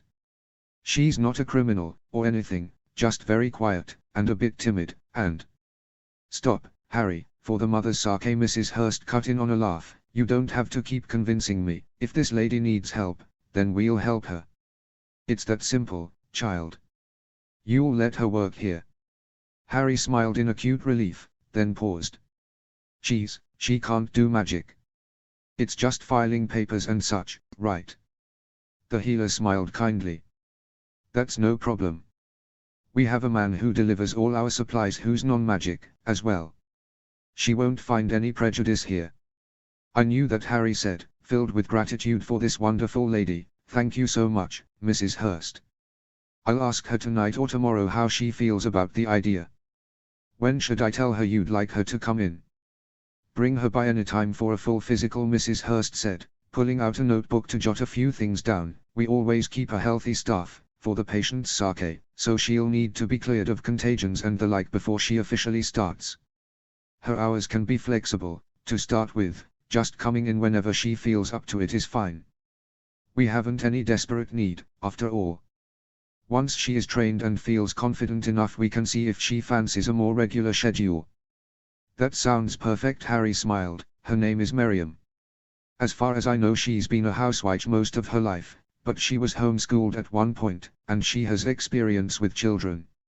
I don't know much else about her, but if anyone asks she's my aunt. Where does she live? Mrs. Hurst asked, looking up from her quill. Dogwood Lane, number 8, Harry said. I rent it through Mrs. Whitlock, who lives with the Bottings. Nice family, Mrs. Hurst said absently, scribbling down the address. Little Clara lost a tooth just last week and made me promise I'd send it to the tooth recycling factory so that a little baby somewhere could get his first tooth in because, I quote, without teeth babies can't eat real food, and baby food is yucky. Harry laughed softly. She'd only really met the child once over a year ago, but she remembered her precociousness quite well. Let's see, I think that's everything, Mrs. Hurst said, tapping her quill thoughtfully. Except. She brought a frank look to bear. Is anyone looking for her? We can hide her from her as if need be, but we'll need to know so we can be prepared. Harry shook her head slowly. I don't think there will be a search of that magnitude. She's not in that kind of trouble. She's a good person, just needs a place to make a new home. It might be best to keep her away from prying eyes for a little while, but I doubt anyone who may be looking for her will look here. That's why I brought her to the alleys. I think she'll be safe. Noble, was she? Mrs. Hurst said dryly. She sighed and held up a hand when Harry grimaced. No, don't tell me. I can guess most of it anyway, and the rest will be confirmed when I check her over. A healer always knows. Harry thought Mrs. Hurst overestimated other healers, or at the least greatly underestimated her own perceptiveness. Other people simply did not come to correct conclusions when left to their own devices. She should know, as she took advantage of that very human flaw with great frequency. Thanks again for doing this, Mrs. Hurst, Harry said after a moment. Please let me know if there's anything I can do to help, or if you have any trouble. You're a good lass, Harry the healer said, standing and coming around the desk and lifting her into another long hug. Be careful walking home, the alleys are a bit different in the cold months. And don't be a stranger. I won't, Harry promised, giving the woman one last smile before heading for the door. Say hello to Leo for me. You'll no doubt see him before I do, Mrs. Hurst chuckled. He's got ears on you in these alleys, that's for certain. Harry admitted that was true, though privately she suspected that Leo in fact had people in Diagon that kept an eye out for her. She almost always came to the alleys through the leaky, after all. She doubted he'd get word she was in the area today, at least until she got back to Diagon on her way out. She bundled up tight before journeying back into the winter air, though she didn't bother to pull her scarf over her face, as it didn't really matter if people recognized her as Harry at that point. She hurried along through the winding alleys, admiring the many festive decorations hung from windows and doorways along her route. They had nothing on the fever of trappings going on at Sirius House, of course, but then Sirius always did have too much time on his hands. She passed Kyprioth Court and turned onto Nocturne Alley, briefly debating stopping in to see Cray. She'd have to drop by the next day with his next order of potions anyway, so there wasn't really any need, unless she simply felt like bothering the grumpy salesman. In the end she decided not to, and turned her eyes elsewhere along the narrow alley. As she neared the mouth of the alley where it met Diagon, her gaze caught on a little sign hung outside of Borgin and Burke's that read "New books just in." Curious, she wandered closer, peering through the grimy window to see if there was a display of some kind. Most of the stuff in Borgin and Burke's was cursed junk, as far as Harry had heard said, but every now and then the antique shop came across something particularly valuable or intriguing in someone's estate sale. It was for this reason that it was frequented by a variety of patrons, including some of the upper crust, who came to look or even sell, if not always to buy. Maybe she would have a look, more knowledge was always an advantage. She caught sight of a flash of red hair through the window, and couldn't believe the odds. She and Bill Weasley were really starting to see too much of one another, not that he'd seen her, yet. She pulled her scarf up around the lower half of her face and casually opened the door, sending a bell clanging feebly as she edged into the small shop and headed directly for the bookshelves, keeping her face turned away from the two men talking at the counter. "All books are buy one get one," Borgin's voice, as oily as his hair, called from across the shop.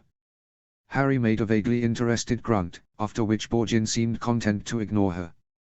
She examined the titles in a perfunctory way, much more interested in seeing what Bill Weasley was doing in Borgin and Burke's. Was he breaking a curse on something? Or looking for a last-minute Yule present, perhaps? She knew she shouldn't really spy on people for no reason, but there was something about Bill that piqued her interest.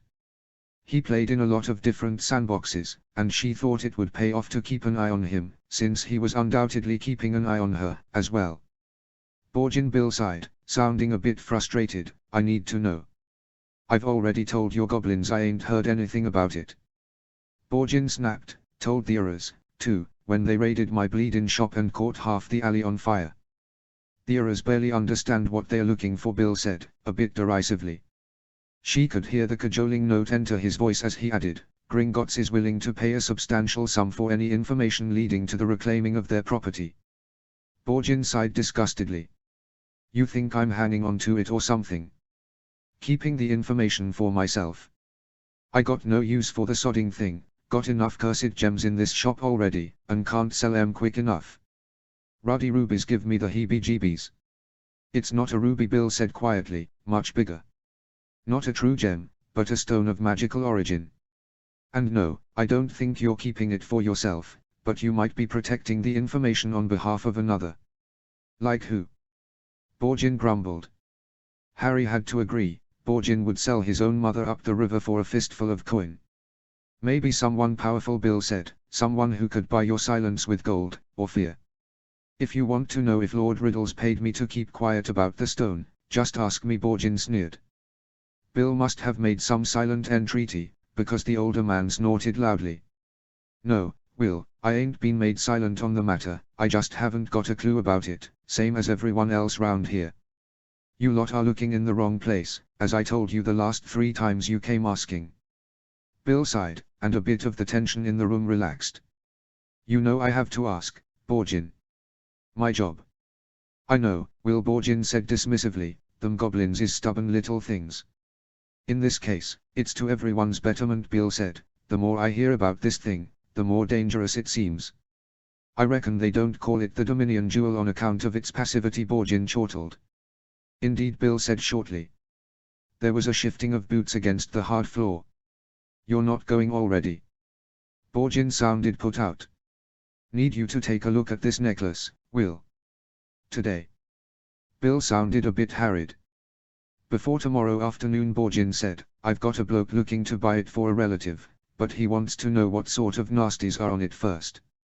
I don't think I'll have time to break any curse I find before tomorrow, Bill said tiredly. Don't need you to break 'em. Borgin wheezed a laugh. He wants his inheritance. I'll charge him extra for any curses you find, Will M. Harry bit down on a horrified choke and sincerely hoped Borgin was kidding. On the other hand, the man sold poisons, so, maybe not. She must have stiffened or gave some other sign of awkwardness, as Borgin suddenly snapped, buy something or get out, Bint, this ain't a library. She waved a hand over her shoulder to placate him, plucking a book at random from the shelf in front of her and holding it up as proof that she was a serious customer. He grumbled a bit too quietly for her to hear, but subsided. She made a show of bending down to peruse the lower shelves just in case, but it seemed his attention had left her. Just a quick glance, Borgin encouraged, won't take but a mo. I'll come by after work tonight, Bill said, but it'll be double the usual price for the inconvenience. Borgin made a token complaint, but overall sounded rather satisfied with the compromise. Bill left shortly after, and Harry made her way over to the counter with the book she'd grabbed, feeling too guilty to put it back now that she had used the man's shop to eavesdrop on his business acquaintance. When she handed it over, Borgin glanced at the cover with raised eyebrows, looking up at her with slight disbelief. She looked down and read Mermaid Hunting for Fun and Profit. Stifling a wince, she looked innocently up at him. How much? It's buy one get one, he said, looking at her like she was slow. Right, she muttered, annoyed at herself. She marched back to the shelves and picked up the first potion-related book she found, depositing it on the counter with a sweet smile. Wilderness Survival Potions, Brews for the Belly Prepared, he read, lip curling a bit in derision. You're selling it, she muttered, pulling out her coin purse. He charged her an outrageous 3 galleons, but she forked them over without complaint. It was her idea to go in there, after all. She ducked out of the shop and turned toward Diagon Alley before smacking straight into someone who'd been loitering awkwardly close to the shop's doorway. "Sorry," she said automatically, glancing up. "Oh. Hi." It was Bill Weasley, and he was looking more than a little annoyed. "Fancy seeing you here," she tried, summoning up a friendly smile. "Were you spying on me?" Bill asked, crossing his arms and staring down at her. Harry tilted her head. "Spying? No, just browsing." "Why, were you doing something suspicious?" "Does your father know where you are right now?" Bill asked, scowling. "Does your father know where you are right now?" she returned, raising an eyebrow. Bill eyed her unhappily for a moment. He opened his mouth but she cut him off. "There's really only one thing to do, Will.